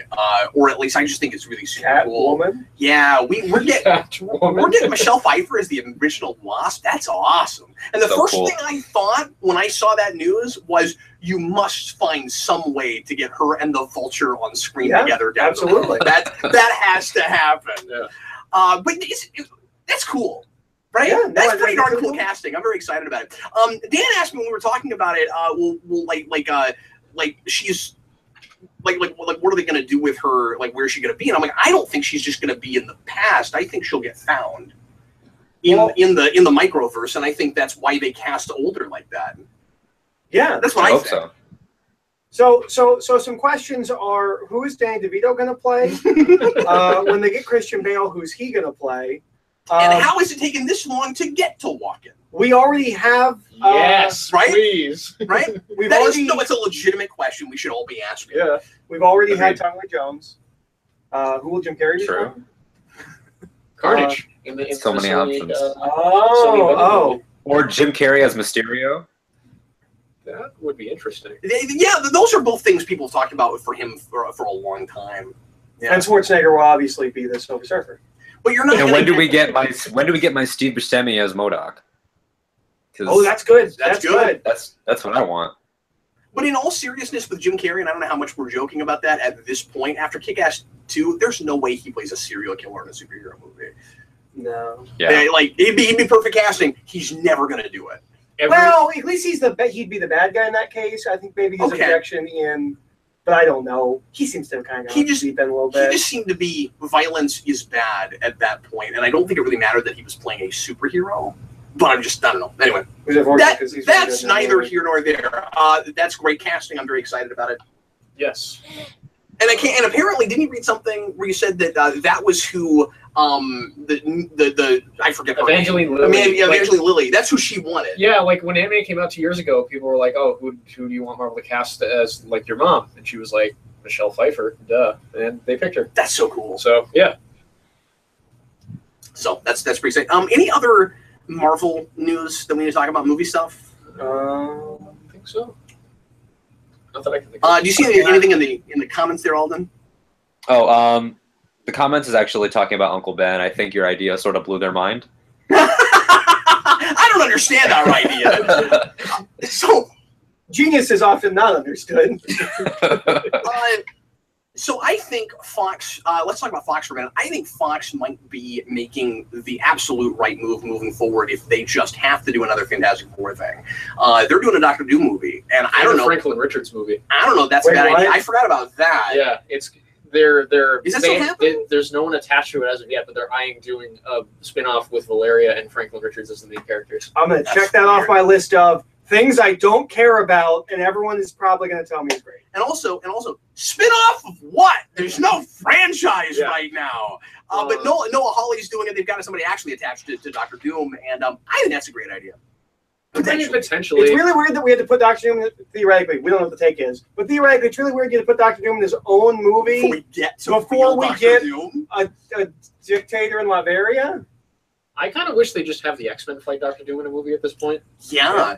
But let me ask you guys this question. Because he's fought everyone in the Marvel Universe at least once. Like, yeah, that used to be the rite of passage. Yeah, exactly. This might be a really dumb question, but do you guys think it's possible that just to shake things up and say, look, this is a character that we can sell a movie with, and people won't go, that's goofy.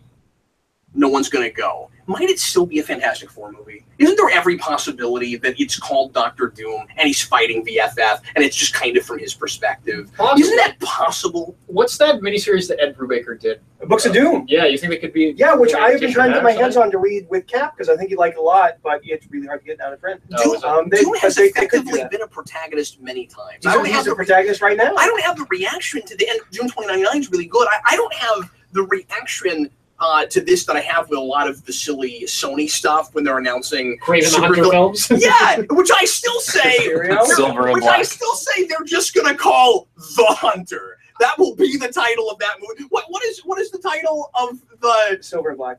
Black and Silver. The Black Cat and Silver Sable. They're calling it Silver and Black. Silver and Black. I hate it. Silver and I don't know how that movie will never get made. That's not going to happen. Kraven the Hunter's best story, like, intimately requires Spider-Man.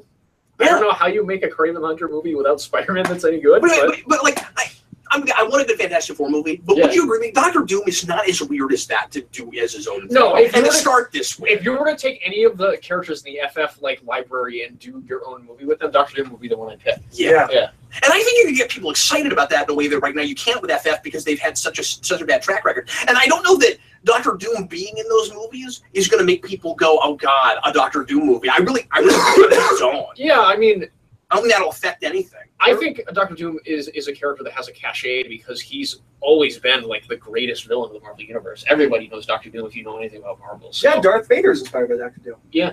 And might Fox also be thinking, the one thing we have that Marvel's been really struggling with is a great villain? And I feel like the X-Men films, or at least what I'm not saying Fox Marvel did- has bad villains. I'm just saying that has become a real popular opinion. Mm. And they might be looking at that and going, well, let's make the great villain movie. We've got the one they don't have. Sure. And Kang. That'll be a sequel. We've got the other Doom one they versus don't Kang. have. Yeah.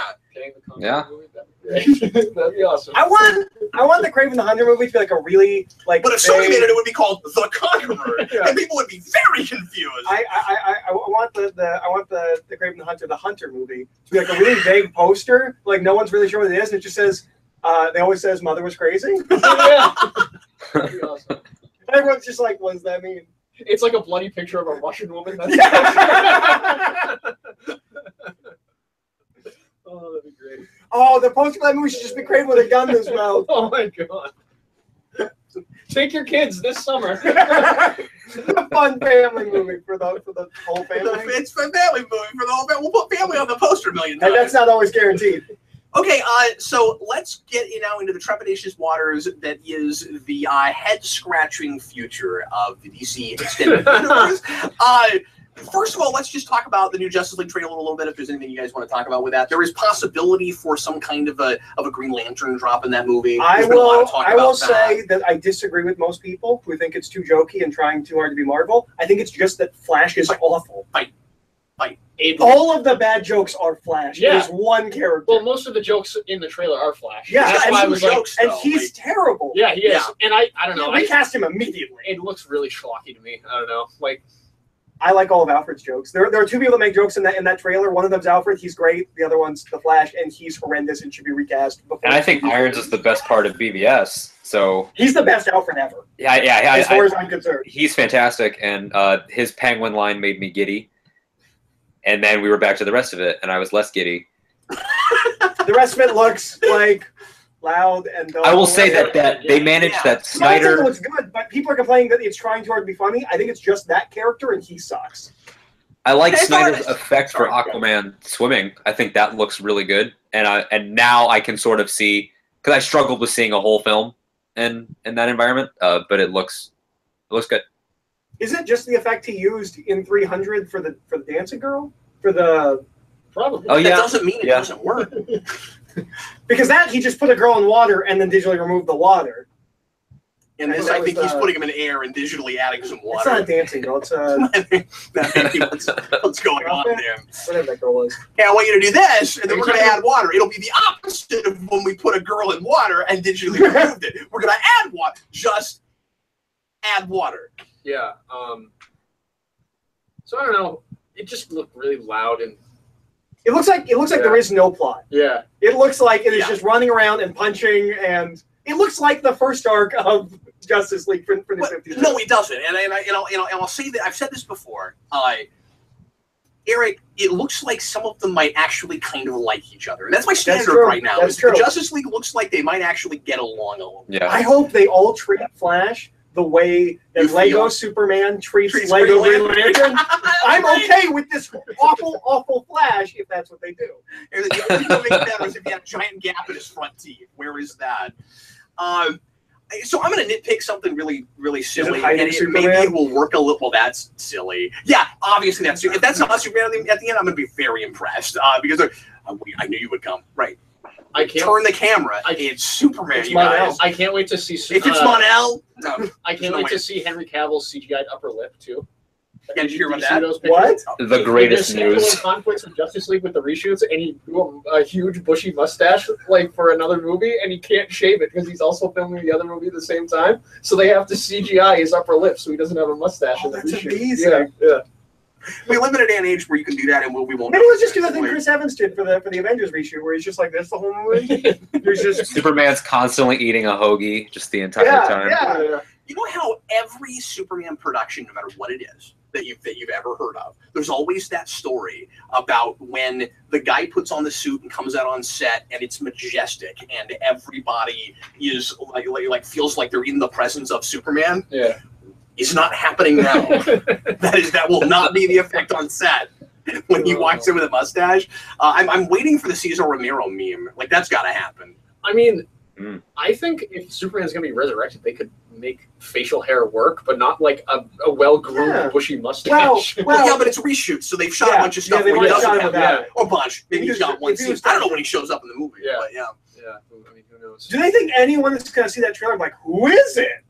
You can, if you It look could in the be corner, you can see anyone. the red of the cape in the corner. Really? Yeah. But there's a bunch of Wait, people he's online not trying to cheap? tell. He's not in a black costume. A lot of people are like zooming in on Jeremy Irons' glasses and saying, "Look, you can hear a green dot. See a green dot." And I didn't see that, but people are insisting that it could be Hal Jordan, and I don't know, guys. Earth doesn't have a lantern. Yeah, that was one of the things I was going to mention. That's not a nitpick. How do you have no lanterns? I do not trust that you will explain why that is. Okay? I don't trust it. Second thing, he goes, no Kryptonian. Right. How many planets have you gone to with a yellow sun that has one of those? I'm just asking. I've thought about that, and the only explanation I can think of is that they're going to have the Green Lantern in the status quo that we have in the 90s with Kyle Rayner, where the whole core is destroyed and Hal Jordan has to rebuild it. Yeah, but then why would it be? Then why is significant Earth to that special Earth as an does not easy have a thing to lantern? take So over? they say that they've been conquering all other worlds just like Earth, and now that Superman's gone and there's no lanterns, they can that makes take the sense. world over. But then What it why even feels bring like it up? is That seems like a moot point. To- You to- could also Because say it's fan trailer service. fodder. there's no Martians. There's no. It's also possible that does not end up making the movie at all. Now, that is true of everything. We see that all the time. You also got your black because Cthulhu's not there. Like, Is it weird that they have the voiceover and we're playing this real ominous? Who cares about that character? And we're not showing him, and we show Doomsday, and that's dumb. It's supposed to be one of the new gods, but it's not Darkseid, right? No, it's Steppenwolf. Steppenwolf. who, And if you read Jack Kirby, is dead, and the only thing that's important about him is that he died, and that's what starts the war between Apocalypse and New Genesis again after they had their peace pact. That is his importance to the Jack Kirby stories. but that means he's a clean slate. They can do anything they want to with him, Eric. He could be absolutely wonderful and fascinating.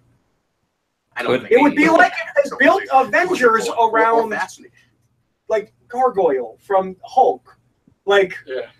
who cares? Wait, Grey I'm trying to think of Gargoyle? something even more clean slate. Grey Gargoyle is an awesome Thor. No, Grey Gargoyle's awesome. Yeah. I love Grey him. Gargoyle, I need in the MCU. Need. And I want him to have the pencil thin mustache and then transform into the Fear Itself version of him where he has the biker mustache. Yeah. I love that And that was continue a to be thing.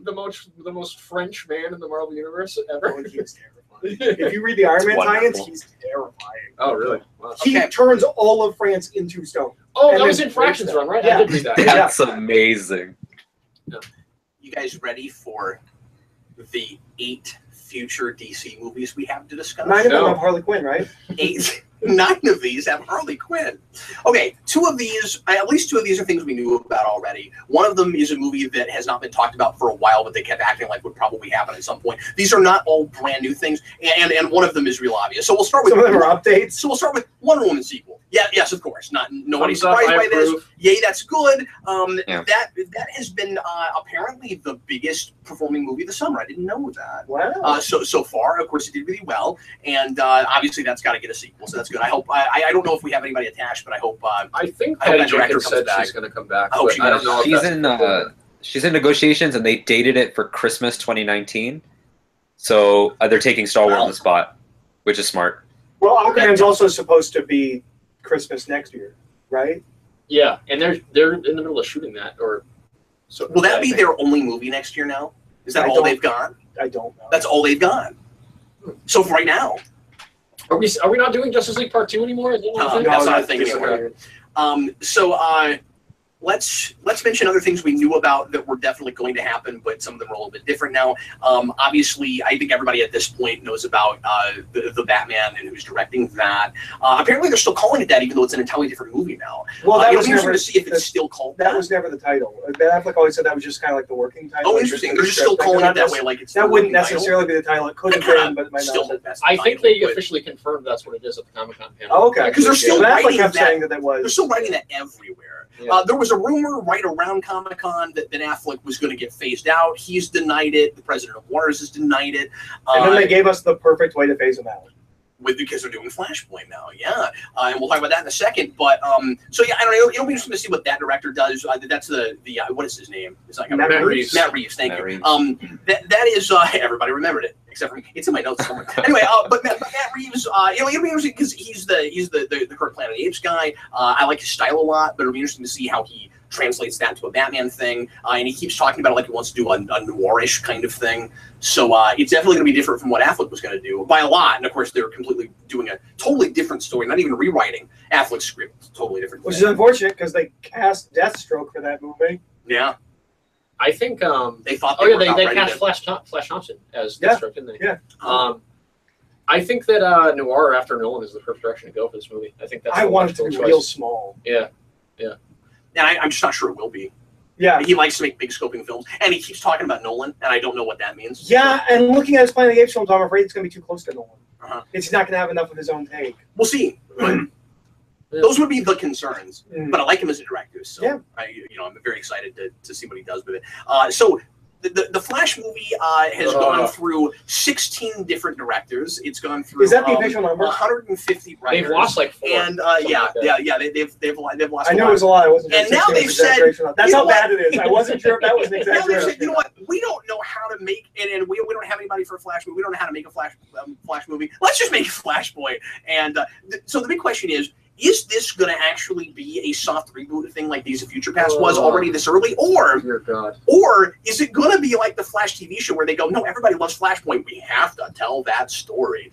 Not that Flash told that story. No one likes Flashpoint. Anyone who People read... like I the like world. that universe. People like the world. No one likes Flashpoint. Here's part of the Or problem. no one seems to. No one ever talks Using about it. So there's 101 different ways to reboot a universe, and I'm with whichever one of you when we were talking about this the other day said make it a crisis. Yeah, sure. I mean, that's a better idea.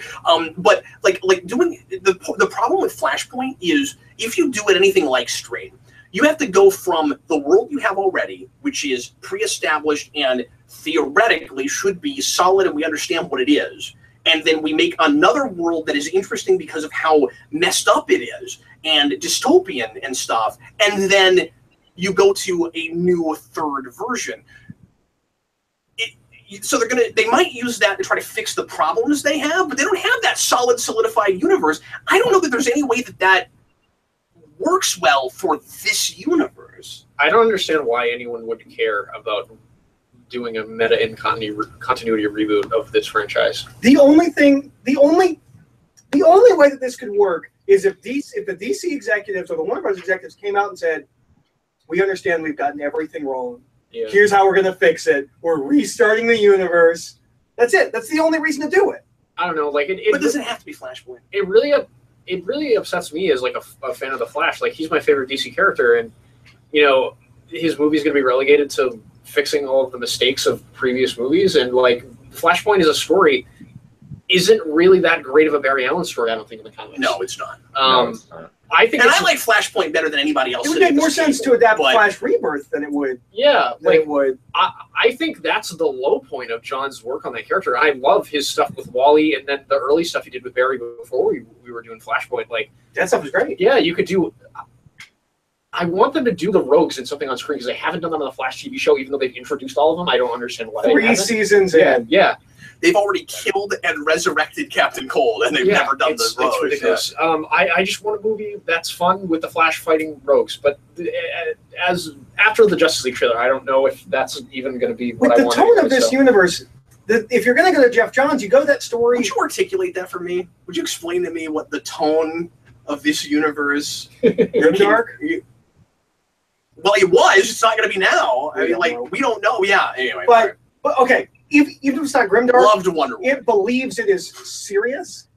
It's more important than the Marvel films. If you're gonna do that and you want to make a Flash movie and you want to base on Jeff Johns stuff, you do the story where the rogues are attacking one city and the rogues are attacking the other city, and he has that like which way do I run thing. Yeah, from Keystone and Central City. Yeah, you do that. That's a story that like feels big and epic and But again, emotional. the point of this is not to tell a story. It's we don't know what to do with the Flash. I mean, you just explained some cool things to do with the Flash. But the big thing is I don't even like the Flash. We can't just change the universe. It must be out of a story. Days of Future Past did that wonderfully, but it also wasn't a universe that was completely busted. And they also couldn't stick the landing, and then they had a strong foundation.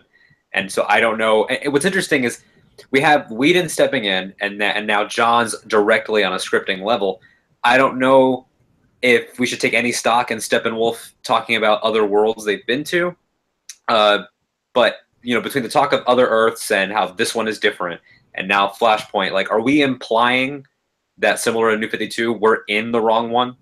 Like, are we going to retroactively say we've been in the wrong one? See, I really the problem with that is, well, I've liked one movie they've made, and I don't want to ruin that. Yeah, and I'm sure, like, on the other side of Flashpoint, they would say, well, we got Affleck, Irons, and Gal Gadot and all these right choices, Margot Robbie. Now we can give them good writing. If you give me that, fine, but I don't know if they're that on top of things. Sure, but I also would hope that somehow rather Flashpoint is still a decent movie. Like you know, we were talking about Days of Future Past. What was really fascinating about that is it was a really inventive way to reboot out of original continuity, but it ultimately ended up being a really good story. And then, as you say, they didn't know what to do with it afterward, and it didn't even matter ultimately moving forward. I think this is liable to be exactly the opposite of that, where there won't be much of a story at all, and then we just needed that so that we could then do what we want to. Kind of ironically, the worst thing that could have happened to the DC Cinematic Universe is that Wonder Woman was good. Because if that wasn't good, no one cares. You just restart, and it's fine. And you change all of these characters, you make them completely different. Now you have at least one character that people now like, and you have to be like, okay, well, she's in a bubble, and that movie still counts. Everything else we restart. Well, her film being a period piece could be your out to protect her from events happening later in your timeline. Maybe it happened in the reset continuity, but not the one that we're in. But I don't think and her sequel's going to be her sequel's going to be the 80s, so you can keep her sequel out of it too. Yeah, it's going to be against the Russians. What I might have done, and it wouldn't have been called this, but I might have done Flashpoint with Wonder Woman instead of Flash, and have her be the person that remembers everything. Amazon's Attack.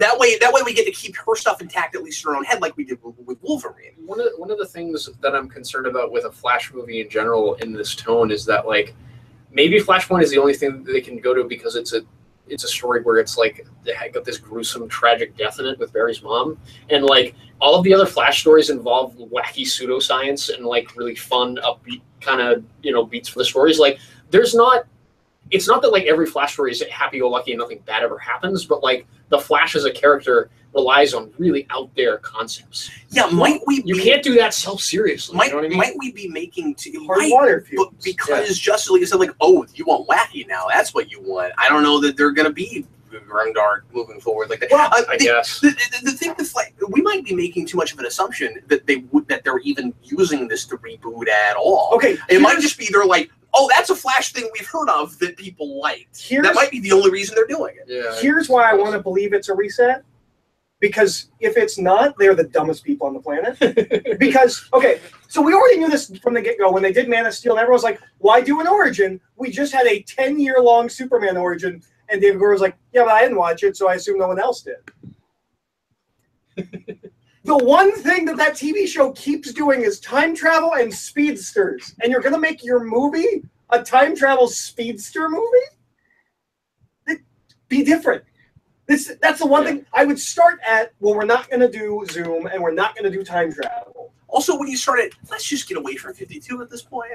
Let's not in the middle of as Rebirth has solidified and people seem to be liking a lot of things in it.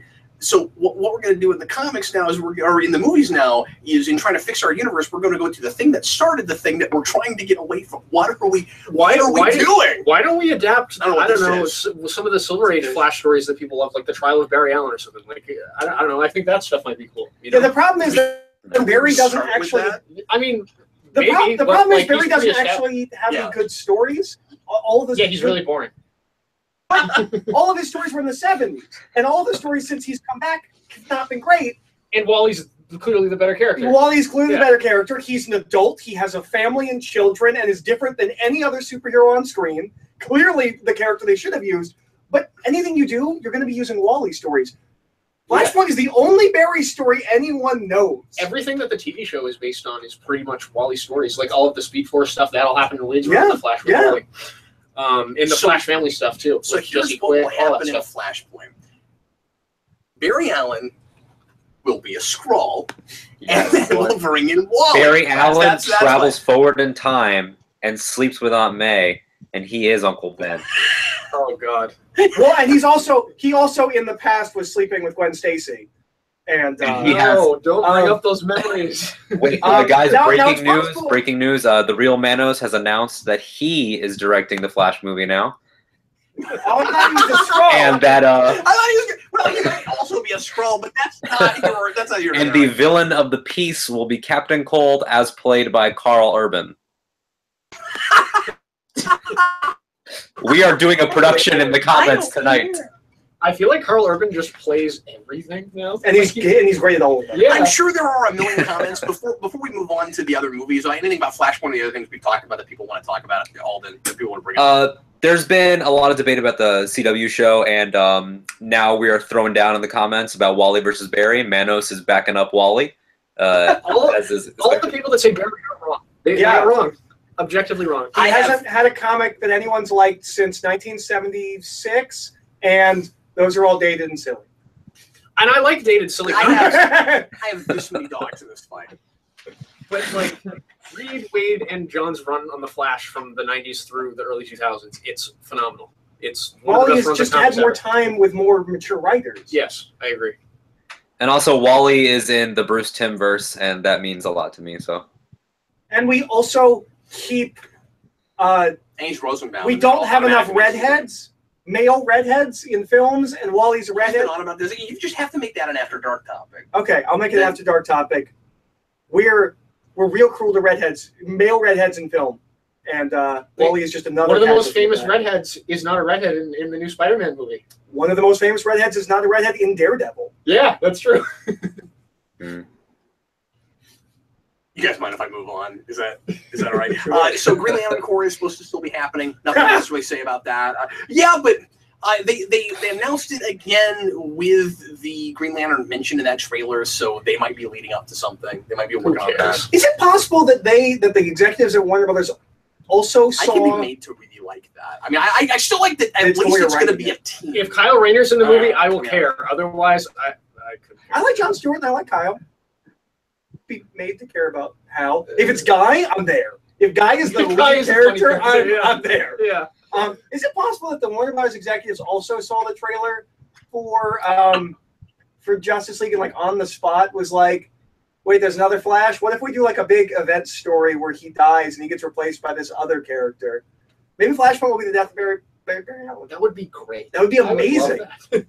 And we also keep this consistency of just killing characters in the DC. If he's a scroll, they'll have to kill him off. I mean, that's With regard to the Green It's Lantern true, movie, yeah. if our speculation about the core being destroyed is true, is it possible that all of the human Green Lanterns are in it as the founding members of the new core? oh, that's cool. That would be a cool idea. Who knows if that theory is right? You know. No, I'm just speculating. Like, That's a cool idea. I think that'd be the cool way to do it. Like, you know, I just want it to be a cop movie in space. Yeah. That's what the Green Lantern movie from a couple of years ago should have been like. That's what you Can do I Green Lantern. can I be predictable? Hmm. What am I going to want in that movie? That dog Green Lantern doesn't have fingers. Clock That's King. the- Red Lanterns is Yeah. the villains. I want more Red Lanterns. I yeah. don't think that's impossible. I think I that's love actually pretty likely.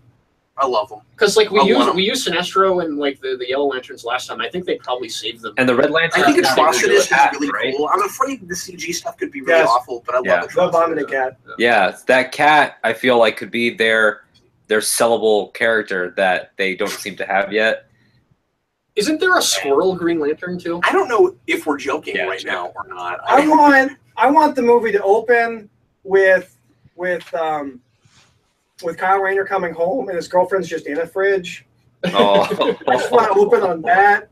And then we beat up Major Force, and then we carry on with our movie. And it has like the opening credit scene of Logan. So like as he opens the fridge, it's just like the actor's name, and like bad things are happening, and we're just rolling with the credits. If Snyder directs it, I wouldn't be surprised if this sounds. He's having fun with the characters. He's having fun with the characters. Written by the real heroes here. The monochrome lanterns. Seriously though, like I'm thinking about this Red Lanterns thing. But I mean, granted, I don't care about Green Lantern. Can I tell you how excited boring. I am that you're not making fun of me about this? No. Every time I bring up Red Lanterns, it's like, Captain, why do you like that? What's wrong? I love Red Lanterns. Leave me alone. I owe you no explanation. No. The thing about the Red Lantern, it's not like anyone's like. No, I've had people say that. You don't care about anything Green Lantern. It's weird that you have a specific thing that you do care about within the Green Lantern. I still don't like the entire concept of the whole thing, but I like Red Lantern. So, like, what other, like, film-worthy villains does Green Lantern have besides Sinestro, the Sinestro Corps? Cyborg Superman. Okay, but I don't know if they use him as like a Superman, and I want him to be in the Superman suit before he's not in the Superman suit. Could they use? Could we have gotten that in Supergirl, please? I'm Cyborg Superman. No, you're not. You don't have a suit. Could they use Mongol? Like that'd be cool. Oh man. Then you could do it like a spacey. What's that story with that most dangerous game? Where like it's like two Green Lanterns and they're on a planet. They're being hunted. It's like Mojoverse. That'd be kind of cool. Yeah. I would love it if they used the Green Lantern in the movie. Green Lanterns. Craven the Hunter shows up. And it's called Green Lantern the Hunter. No, it's Green Lantern Hunted. These lanterns told me I was crazy. But this is a previous joke where it's called the Hunter.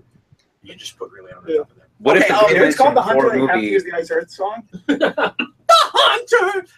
So Green Lantern Corps. So we talked about that. Justice League Dark has been re-announced. Well, originally it was Dark Universe, which they can't use anymore because Universal now has the Dark Universe. The non-starter that was the Dark Universe. The trailer for the Dark Universe was cooler than anything else. Wasn't it just text that said Dark Universe? No, they had like a epic music with all clips of the old Universal monster movies like cut together. It's like a trailer for it. It's cool. It's kind of cool. All I saw was the Universal logo, but they didn't do what you would think you would do, which is spin it so it says Universe and then put Dark above it. It was just like I showed you the picture of the logo and you're like, what is that? I was like, I think it's the Universal logo, but dark. Is that what it is? Yeah, it's based on the Universal logo, but the word dark is there and it's all black. They should call it Dark Universal.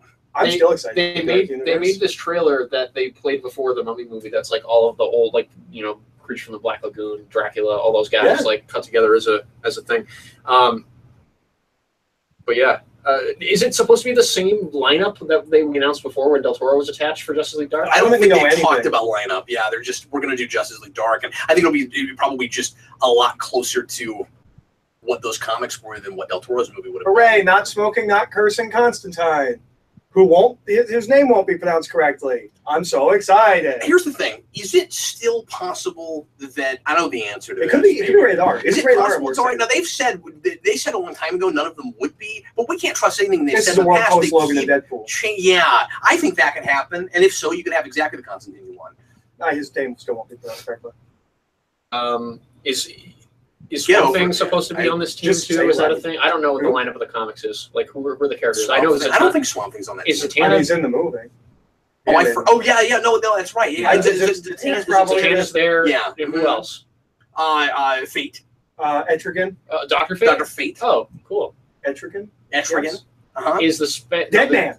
Dead Man. Yeah. I mean, it's a cool lineup. Is the Spectre on that team?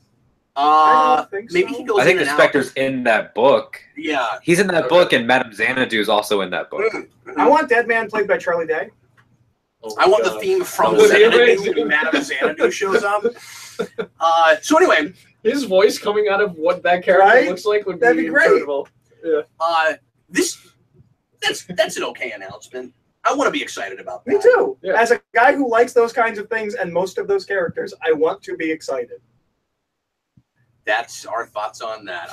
Shazam, they're suddenly talking about again for the first time in a long time. Remember way back when they were like, it's not going to be part of this whole universe? I'm assuming it will be. Don't worry, we got The Rock. The most perfect role for him in his entire career. But they lost The Rock. No, they didn't lose him. They're not putting the Atom in that movie. I heard a rumor that Black Adam was going to be the villain for Superman 2. They're also Oh. thinking about doing a Black Adam movie. That's been a rumor. He's too. an interesting character. I could see you doing that. Just seems real counterintuitive. It does, would be yeah. like if Marvel But started did we hear with for sure that Guardians they and lost Captain the Rock? Marvel. Because Yeah, yeah. I heard people say we lost the Rock. All I could find was he's not in that movie. That doesn't mean they lost him. They don't want that character in that movie now. The concept of Shazam I don't was get it kinda either. cool. Yeah, I think there's a really Yeah. cool movie to be made there. I've never read any Yeah. comic books of Shazam because they haven't really done much with him in the modern era. Like all the Silver Age stuff, I guess you can go back and look at. But they need to make a Shazam movie that is great for kids. There's Sure. They need to do that. There's Sure. a good there's a miniseries in the 80s after Crisis. Who That's did not it? Do you bad. know? Might have been Jurgens, Oh, okay. or maybe it was Jerry Ordway. It was somebody. The guy who did Bone did a miniseries that people love a lot. Interesting. Really? Oh, cool. Jeff Smith.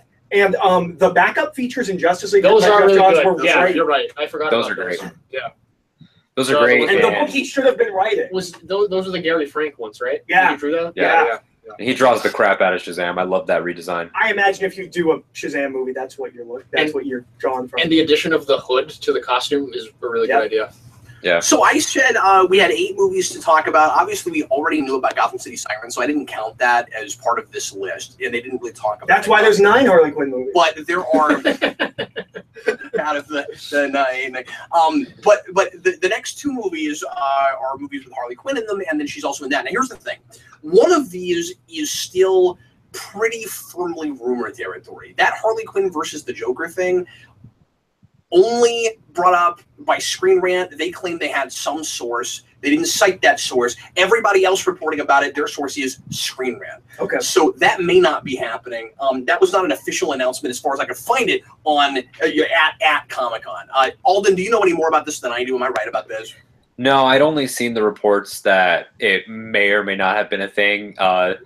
We had some shifting with Sirens, where Sirens is going to be moving forward, but Suicide Squad 2 wasn't, or one of them lost air. Like, there's a lot of shifting where I feel like all 3 of these might just be interpretations on the same project, and it's really confusing. Because And they it need to also stop seems talking about things they're not ready to talk about. it also seems real confusing because sometimes it sounds like David Ayer's doing Sirens, and sometimes it sounds like he's doing Suicide Squad. We were 2. talking This about that earlier. situation last time I checked in, which granted I don't care about any of this. I just see headlines and see what happens. But like, You so just go upstairs and get more so- beer.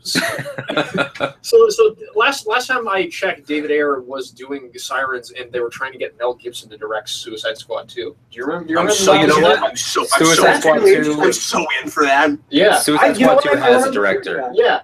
Wait, what? Suicide Squad 2 does have a director. I'm sorry, I forgot. It's the guy that did that movie, that shark movie with Blake Lively, where she stands in the middle and the shark goes around her in the Oh, it trailer. looked like trash. It was Yeah. also a rant I either intended to do or never did. Suicide Yeah. Squad 2 looks like trash. The Shallows or something. Now, if you put King Shark in Suicide Squad 2, maybe He's a we're shark. playing in that guy's wheelhouse. And then the sirens are just going around the No, Mel shark. Gibson would have been an inspired choice, especially since Robert Downey Jr. said he wanted him to do Iron Man 4 if he did an Iron Man 4. Really? Yeah. That's interesting. I assume that they're buddies because I know Robert Downey Jr. and Shane Black are buddies, and I assume that Shane Black and Mel Gibson are buddies, Yeah. and so I think they might all be buddies. And I know that, like, when Downey was having his, like, really dark times, he would stay on, like, Gibson's couch. Oh, I didn't know that.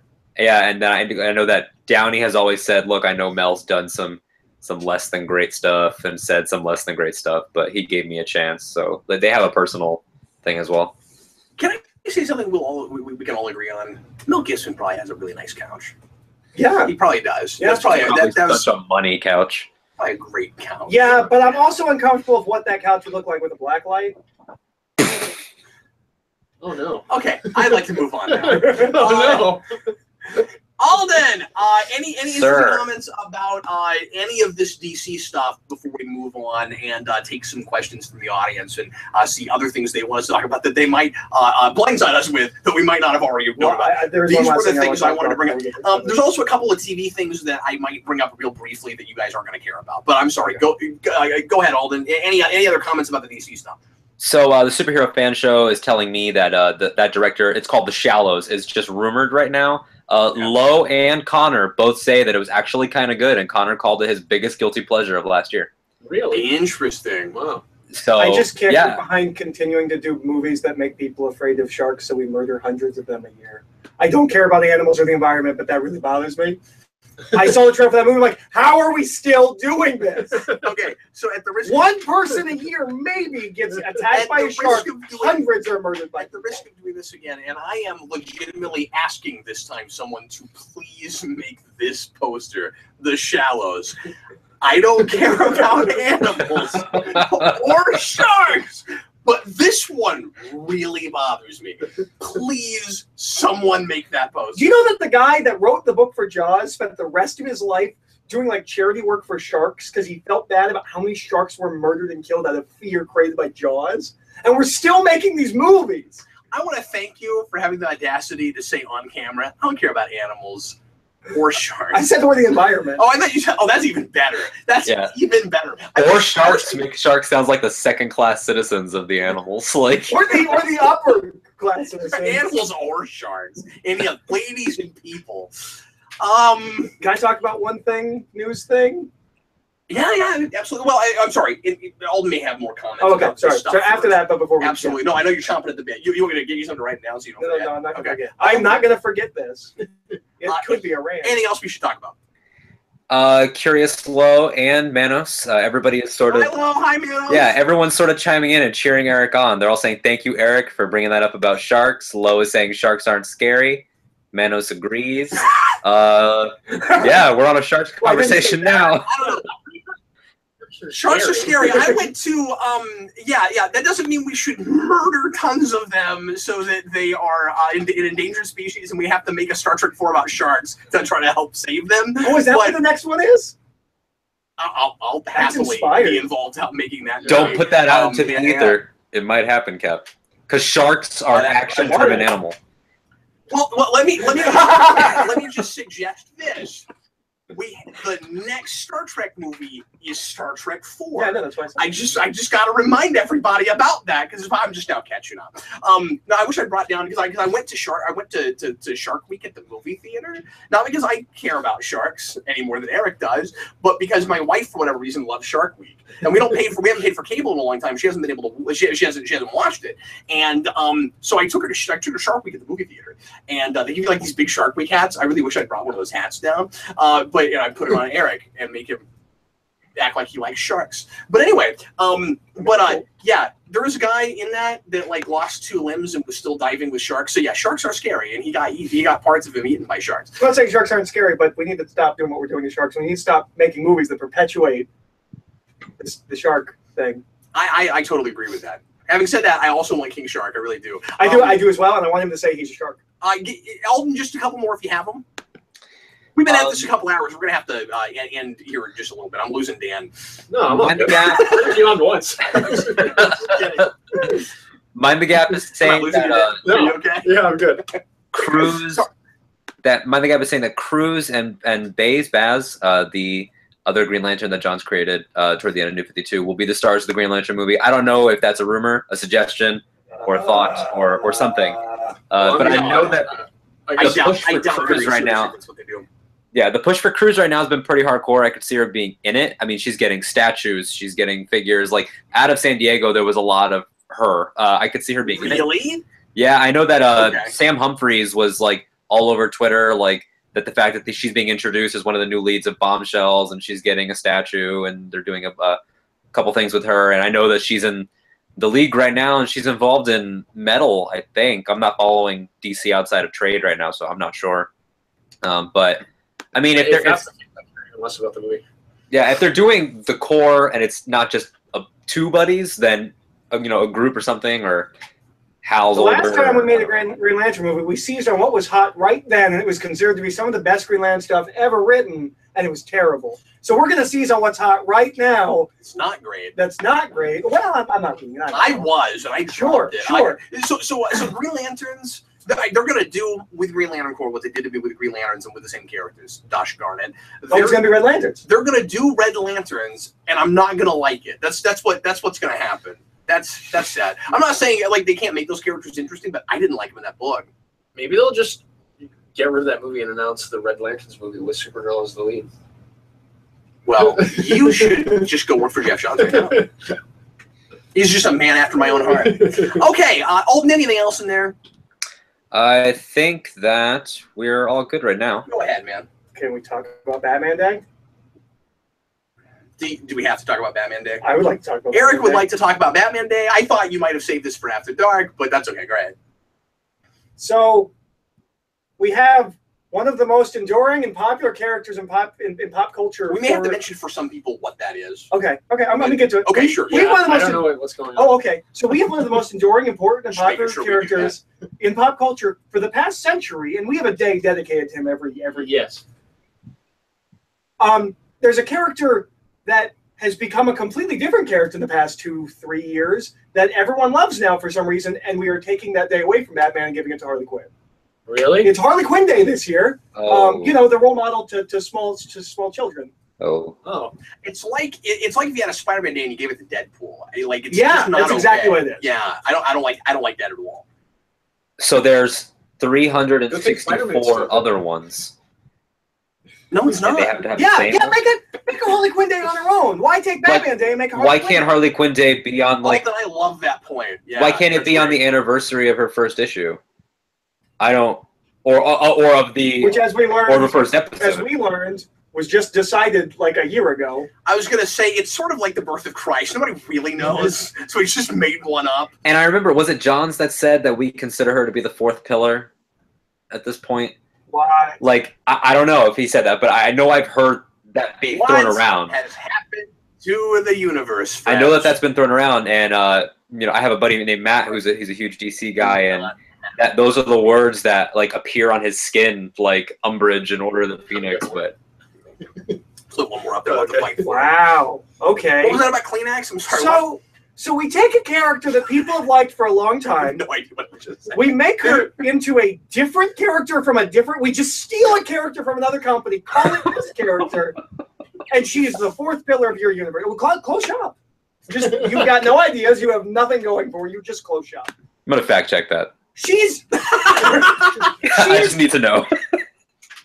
higher pillar than Green Lantern or Flash or Cyborg. As a fan of the Flash, yeah, Yeah, that's not cool. Alden, just where you put that, I was just imagining you typing into Google like is Harley Quinn like The should fourth pillar of the DC universe. no, that's right. Should DC close up shop? Eric said DC So- close up shop. Should he do that? So I've typed Jeff Johns Harley Quinn fourth pillar, and what I got is that was said, but it wasn't Jeff Johns. It was Jim Lee. So take that as you will. Okay, all right. I think that's a little bit better. Yeah, He's But at still least bad. not involved with the movies. Yeah, he's What's drawing. his official title You at know, DC? Chief co-publisher. co-publisher. Okay. Him and Didio are co-publishers together. Right? Yeah. That's, okay. And I So- think he also got the additional title of Artist of Lateness. I think that was also in there. That sounds He about right. earned that with Yeah. Superman Unchained. I think that was just. I think that was Superman just, Chain, you're in that with All-Star Batman Robin, which still isn't done. True. I think that was just a scripter at one time, and they finally decided they should just like tack it on and give him like a star on his lapel for that. Yeah. Okay. So real briefly, I'm going to mention just. I love Jim Lee. I'm just making fun. All-Star Batman Robin's the best thing he ever did. That's how you feel about that story. It's the best art he's ever It's done. really nice. Yeah. Okay, so Iron Fist got a new showrunner. Yep. Which is Raven Metzner. Director of 2 episodes of Mantis. I read an article where somebody wrote, real matter of fact, it was like 5 lines. Somebody wrote like the critically underappreciated Elektra, and I thought that was very funny.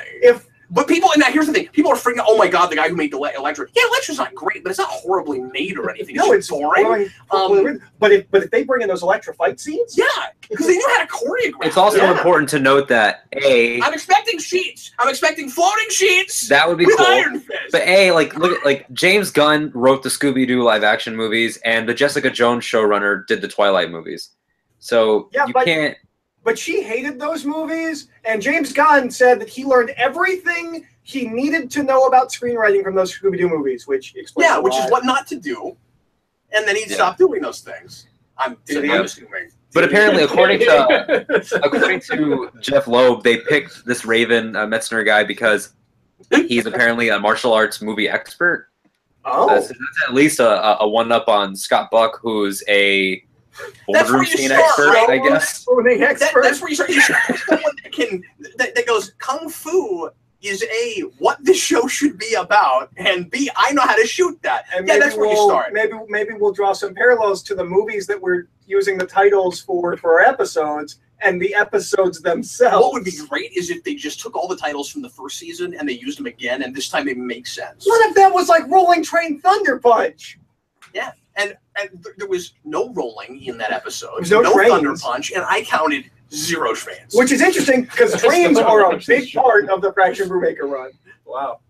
Did you say you still want to I watch still that show? haven't watched the show. Because Oh, don't. your Yeah, brain yeah, so. still might be sort of okay. Yeah. If you I don't just watch did it because I'm a completionist and I just have no self-respect, and I knew the Defenders was coming. I could see it on the hilltops, and I had to. It was not a fun experience.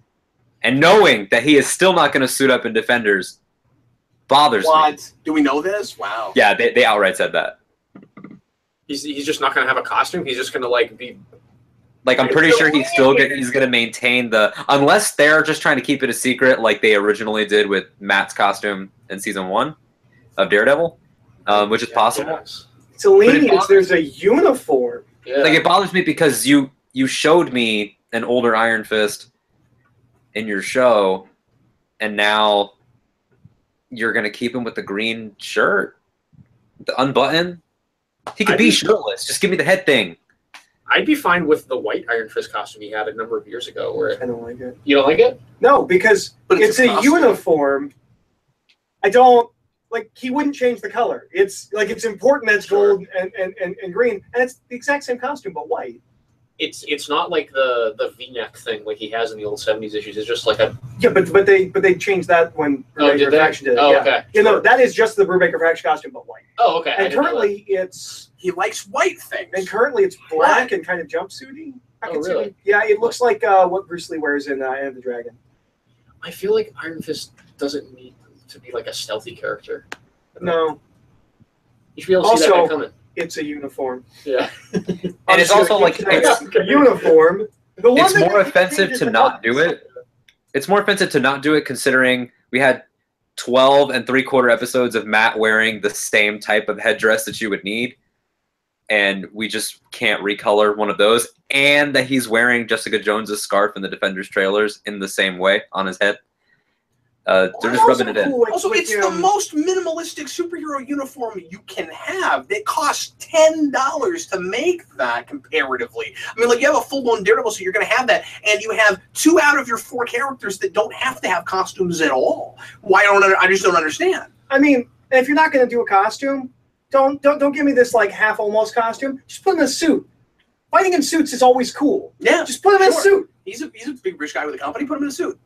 Is he? I can't remember. I can't remember either. Yeah, he went bankrupt, but he still had. I guess his poor is different from our poor. Sure. Yeah. Anyway, the other thing I was going to mention real briefly that you guys aren't going to care about, but people asked me to talk about on Facebook, so bear with me for just a second. Is they're putting Erica Durance from Smallville in Supergirl season 3, which is odd because she's replacing Allura, and I'm not sure why that actress had to be replaced. It's not the human mom; it's the Kryptonian one. And so they have so in the trailer they have her in the Kryptonian suit. It's really strange. I don't know why. And the thing is, we have continued to have her in hologram a la Jarrell, and I don't know if they just lost that actress for some reason or what happened, but she's in a couple episodes this last season in hologram form, or maybe just one, and they're replacing her with Erica Durance just because they like to keep doing this legacy casting thing and sun casting, and I guess it would be kind of fun to see her, but it would be cool if she got to play somebody we hadn't seen before, I think. So I don't know, that's sort of on. I watched the teaser. And it's a really well put together teaser. I don't know what I think about any of the stuff that's in it, but I don't know yet. No, I mean, What like, is there any like jump out like, oh my god, they're doing this? The one thing is they're doing Morgan Edge, and Morgan Edge is and he's going to have a big tiff with Lena Luthor, and I liked her a lot last season, and he's he's played by the guy who played Nathan in Heroes, and I'm very excited about that. I think that's really cool. Nathan, wasn't he on Agents of S.H.I.E.L.D. for a while? Yeah, he was. Okay. A lot. That's cool casting for that. Now, I mean, nothing beats Rutger Hauer, but he's also a totally different version of Morgan Edge. So, anyway, you guys, more breaking news from the Curious Low. I hold in my hand the movie poster of The Shallows with the quote from Eric. It is already send it to me so I can see it. Yes, sir. Yeah. Low in the chat just told me it was done, and so I went to Twitter to look for it. Thank you, Low. Did she make that? Did somebody else make that? I think someone else made it. I think it's credit. Here it comes. Here it comes. It's a little hard to read. Dr. Holocron made it. Shout out. Thanks, Doc Holocron. Okay, so thanks. I needed that for completion in my life. Next 10 or 15 minutes, we will talk about other subjects that we didn't get to that you guys would like us to talk about. So Alden, just start feeding those to us, and we'll go as lickety-split, rapid fire as humanly possible. Because we're losing Dan. He's not going to make it. Oh, I'm still alive here. I've almost been up for 24 hours now. What time is it now? Yeah. He's got to go back. He's good. It's right there. It's like 20 to 1 o'clock. Well, it's not midnight. They can make it. No, it's past midnight. You said it was 20 to 1 o'clock. 20 to 1. To 1 o'clock. Well, I guess, okay. Sorry, I meant midnight as in the hour of 12. Yeah, it is past midnight by 40 minutes because it's 20 to 1. Okay, it's not That's even how 1 yet. clocks work. Okay. Anyway. You all right? Are we losing you? Is that a little bit. But when we do the After Dark, I do have a clock rant that you don't agree with me on. I don't care. It's going there. Oh man. It's going there. It's going there. By the way, real quick plug for After Dark. Dan will be on not the next one because we've recorded that already, but the one after that. So Monday we'll have a new episode of After Dark. That's an hour of Eric and I talking about random topics, totally uncensored stuff. More serious After Dark. Yeah, it is. A little more introspective, I think. And then a couple weeks later, you'll have Dan on that show. Pick your topics wisely because we're only going to have time for 3 or 4 Ps. Okay, Alden, shoot, sir. So it's Michael Reed, in all caps, says Ant-Man, and we already touched on Michelle Pfeiffer's casting, but there was one cool thing that I think is what he's referring to, the other half of that presentation for that movie, which is that they showed this, and Kevin Feige said it might be on the Blu-ray or that they might release it if there's enough demand.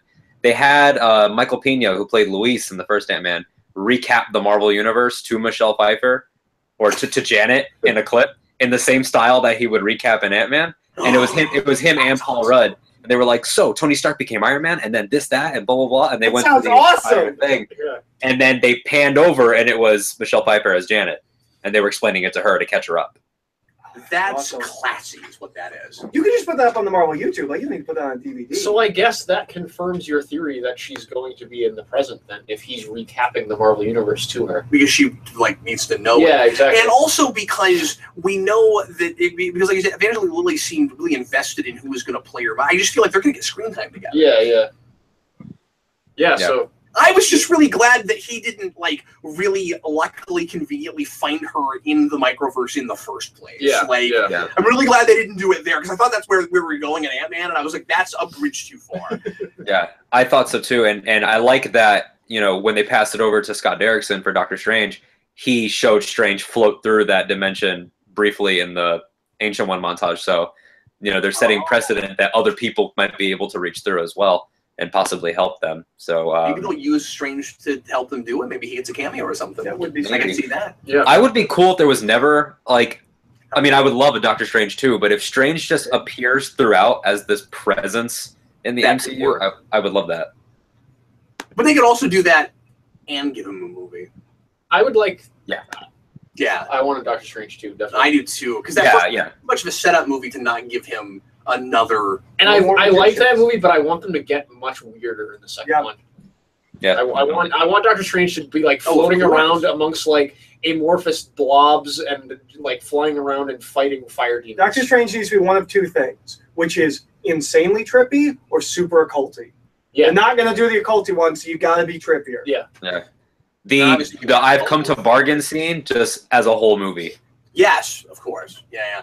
And it felt almost like they were wetting our palate for that, where it's like they had to work us up to that. They didn't have to work us up for that. Maybe a general audience, they felt like they had to do that. Right. It's better than how scared and trepidatious they seem about the Thor stuff. That movie's not trepidatious. It's just a slow burn to get there. I really hope that after Infinity War, the Avengers kind of break up and we do more solo, less connecty things with them. Maybe the second film will be Avengers Disassembled. That would be cool.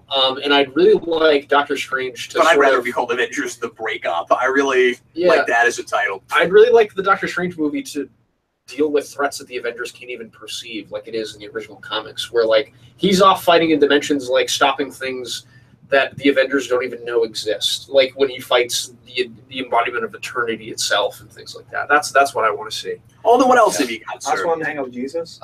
Somebody here adds that they did announce that Ghost from the Iron Man comics will be in Ant-Man 2. Ooh, I like Ghost Ant-Man a and lot. Wasp. Yeah, and that being makes played sense because he's super anti-corporate. Yeah, that's cool. and Ghost is going to be a female in this rendition.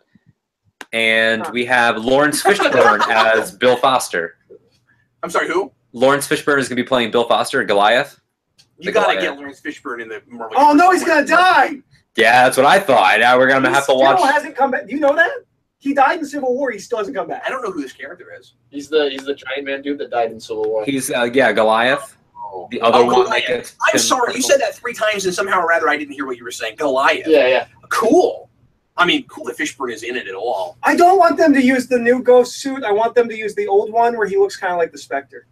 I wonder how much of this we're going to end up having. But I guess as a girl, she looks kind of like the Spectre. I wonder how much of this you'll have where you have somebody playing characters in both universes, especially recurring ones. I mean, I don't know if he'll be recurring, but I wonder how much that'll happen. Do we know who owns the rights to Taskmaster? Because he needs to be in the movie. I would imagine that's Marvel.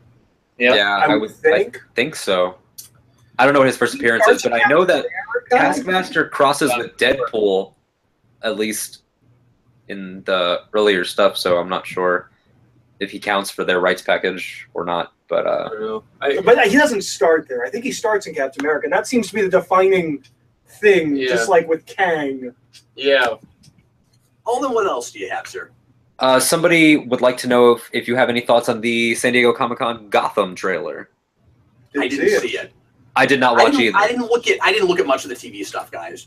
Yeah, me neither. Because I think that superhero television was on Sunday, and at that point, like, I sort of checked out and was working and stuff like that. We'll check. Eric and I'll check it out later. I don't know where we'll mention it, but we might mention it somewhere. Is anybody here besides me? Anybody here besides me a Stranger Things fan? Someone's asking about the Stranger Things 2 trailer. Did you see the season 2 trailer? Yeah, it looks pretty cool. It looks awesome. They edited Thriller and Vincent Price throughout, and it's awesome. Yeah, I also watched E.T.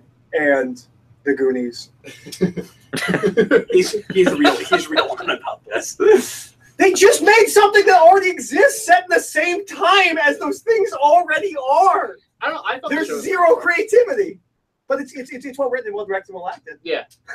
This is the universal sign for zero. This means not very much. You can't say zero creativity. There's not very much creativity. Oh, maybe I saw that wrong. Maybe I saw there's very I'm sorry. I apologize.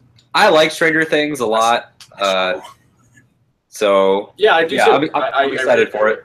It looks like they're going bigger and, dare I say, like Lovecraftian, at least with this new mysterious like sky beast thing that they're touting for the trailer, where it looks like it's just tentacles. So what they said was that the term in the trailer? Sky beast. Was the trailer just some dude doing this? Last time it was named after a D&D monster. This time they're just vaguely describing it. Kind of looked like that. It kind of looked like that. Was it also out of focus like that too? Because that's an amazing rendition. I mean, it was in the clouds, so sorta. Yeah.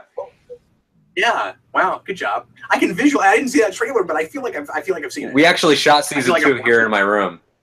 I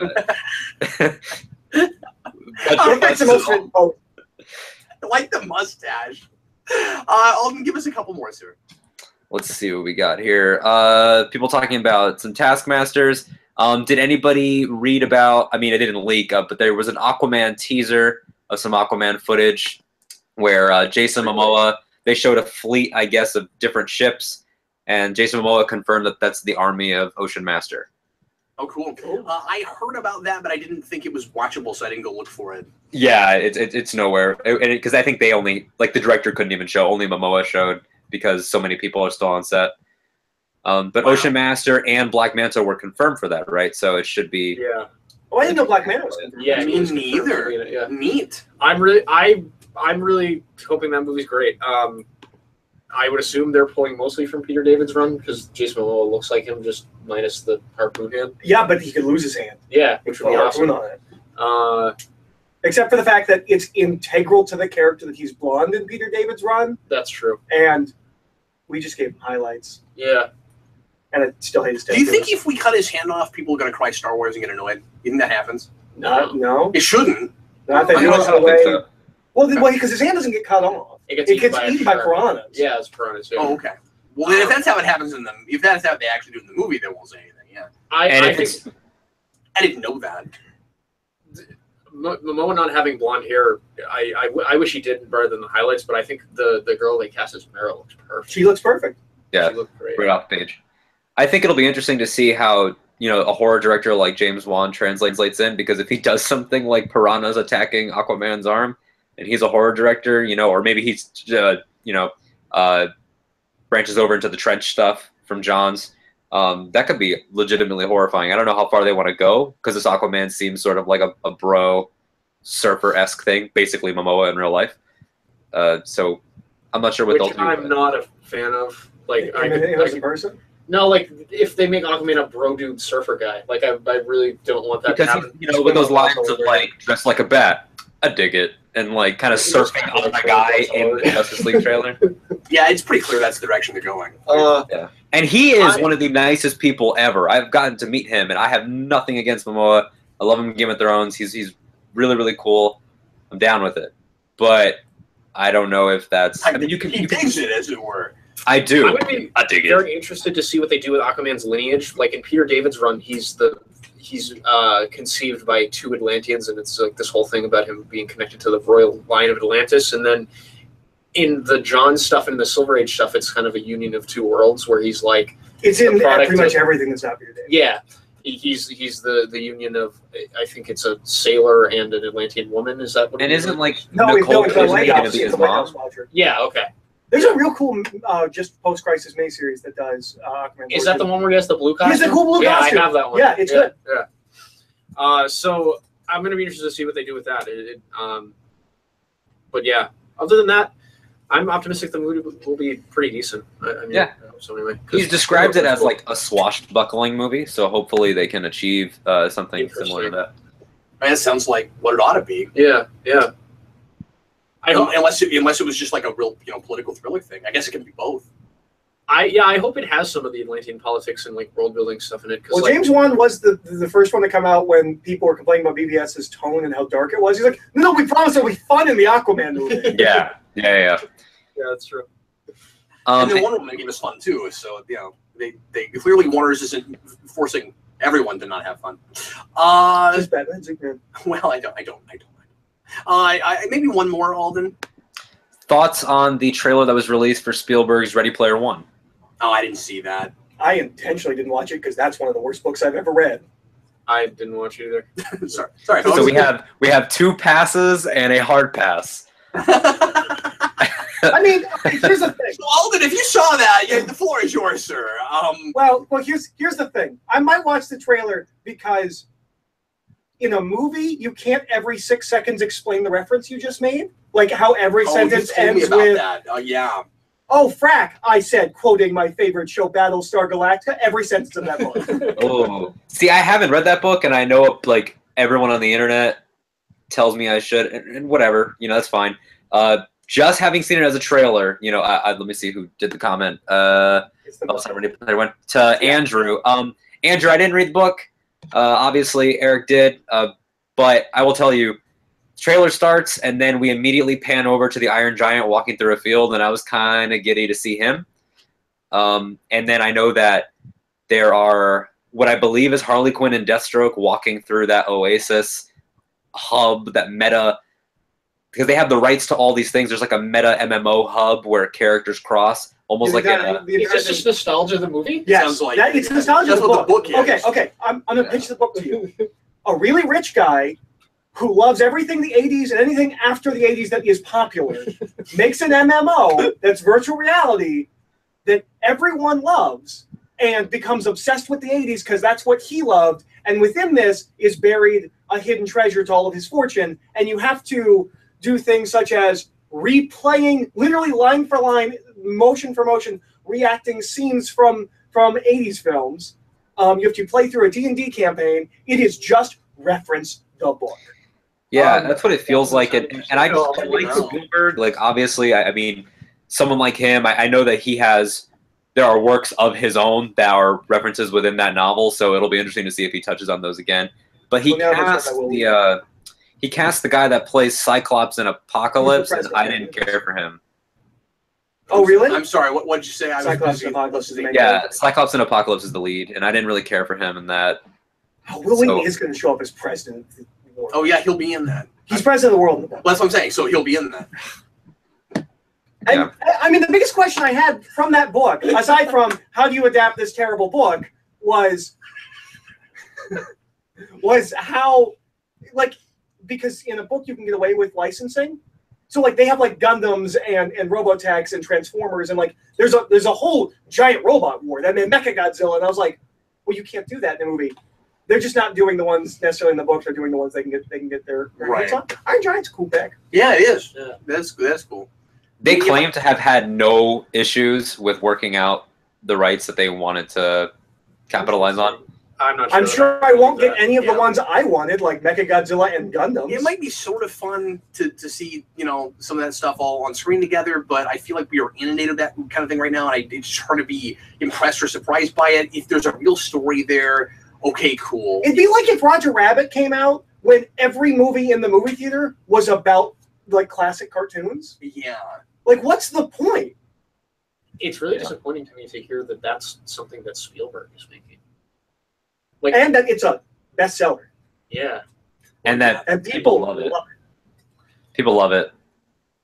I mean, I could see like a Wreck-It Ralph kind of thing where there's an actual story. And Wreck-It Ralph 2 sounds fantastic. I mean, out of D23. I didn't know they were doing that. You've got, it's called Wreck-It Ralph 2, Ralph Breaks the Internet. This was all a couple weeks ago. And in it, Ralph gets into the internet with Vanellope, and he encounters, now Disney is really showing off, he encounters C-3PO, who is the handler for all the Disney princesses, like in a Tim Gunn type way. And the Avengers are also in it, but you still have like Fix-It Felix. And Disney's basically showing off at this point. They're trying to do like a meta commentary on their own brands, it feels like. I would be more interested in the more video game stuff. Yeah. Well, I think that's part of it too, because they originally said online gaming would be the focus of the script. So I think maybe these might just be cameos, but I'm not sure what they're doing. It would be cool if they went to like Warcraft and like some of the stuff you can get like Halo, like the modern games. Yeah. Yeah, where they're just like, we can't get our minds around this. Yeah. Yeah, like I want to see Ralph get dropped in Spec Ops: The Line. Like that. These are the things that I want. It'd be funny if he gets dropped in like The Witcher or something like that. Yeah. Nope, we're just showing off that we own everything. Okay. So a big property they buy the week after that comes out. We're like, we wish we could have put that in there, but at least we got this property. Real quick, somebody wants to know if you have any thoughts on the new DC animated series. Sorry, I kept losing the question. There's a new DC animated series? Yeah, they're doing Freedom Fighters, The Ray. What is that? Wait, is that 2 series? Or is it like a double feature? It's being written here as Freedom Fighters: The Ray. So I feel like it's one thing. That sounds like it's a lead-up. The Ray had a thing at the beginning of New 52. He had a mini. Yeah. And he also had a series in the 90s, which I've heard is okay or good. Freedom Fighters is like Uncle Sam and other characters who I can't remember because they're not Uncle Sam. But that's those guys. One of them the Stars and Stripes like sidekick characters? I forget what their names. The Star Spangled. There's a kid and then there's an adult, and like the kid is like the main hero and the adult is the sidekick. And they're like a flag themed characters, old DC characters. I don't know. I think Geoforce might be on the Freedom Fighters. I think the only patriotic character is Uncle Sam, who's been totally lacking from the DC universe, I feel. But I've read nothing with that character. I remember once reading a DC I've Who's sold- Who article about them and be like, Uncle Sam's a DC character? And that is all I remember about the Yeah, King Fighters. I had some of those books and sold them on eBay, but I've never read them. So bewildered, but incredibly excited. Okay, well, Reaction across the room. all then I'm not sure why you felt the need to bring that one up, but It's just because I felt bad because I had accidentally been ignoring it. oh yeah, no problem. Okay, well, folks, thanks a lot for watching. We sure appreciate it. We're gonna have to go ahead and bid you adieu here, but we covered as many things as we could, and we were with you for almost 2.5 hours. We will see you again this week with lots more videos. We're making obscene amounts of videos with Dan as he's here. Dan, how many did we shoot today? 4, maybe? Yeah. 3 or 4? Yeah, quite a bit. And Eric wasn't here, but Dan's been here one day. We've already shot 3. We'll see if we can break that record tomorrow. I'll make sure I save everything and edit it later. But you might get Dan videos for the next 2 or 3 weeks. I hope you guys don't hate me. We've been having a lot of fun with Dan. We have, like I said, more plans tomorrow, and this will be the one live show we do this week while Dan is here. But more stuff to come, certainly. And we're gonna do some comic vaults and some things together with Eric. And anyway, thanks a lot for watching. We sure hope you enjoyed it, and we will see you again tomorrow with more stuff here on the channel. I am Captain Logan, and this is Eric. I'm Eric. And I'm dead. See you later, folks. And now I'm going to go press the stop broadcast you button. should do that. Because Jason did it last time. You might have seen him running across if you were watching. Anyway. So, yeah, don't watch this part. No, we just leave. We're done. Okay, bye. It's a post-credit stinger. See you later. What are you still doing here? Bye.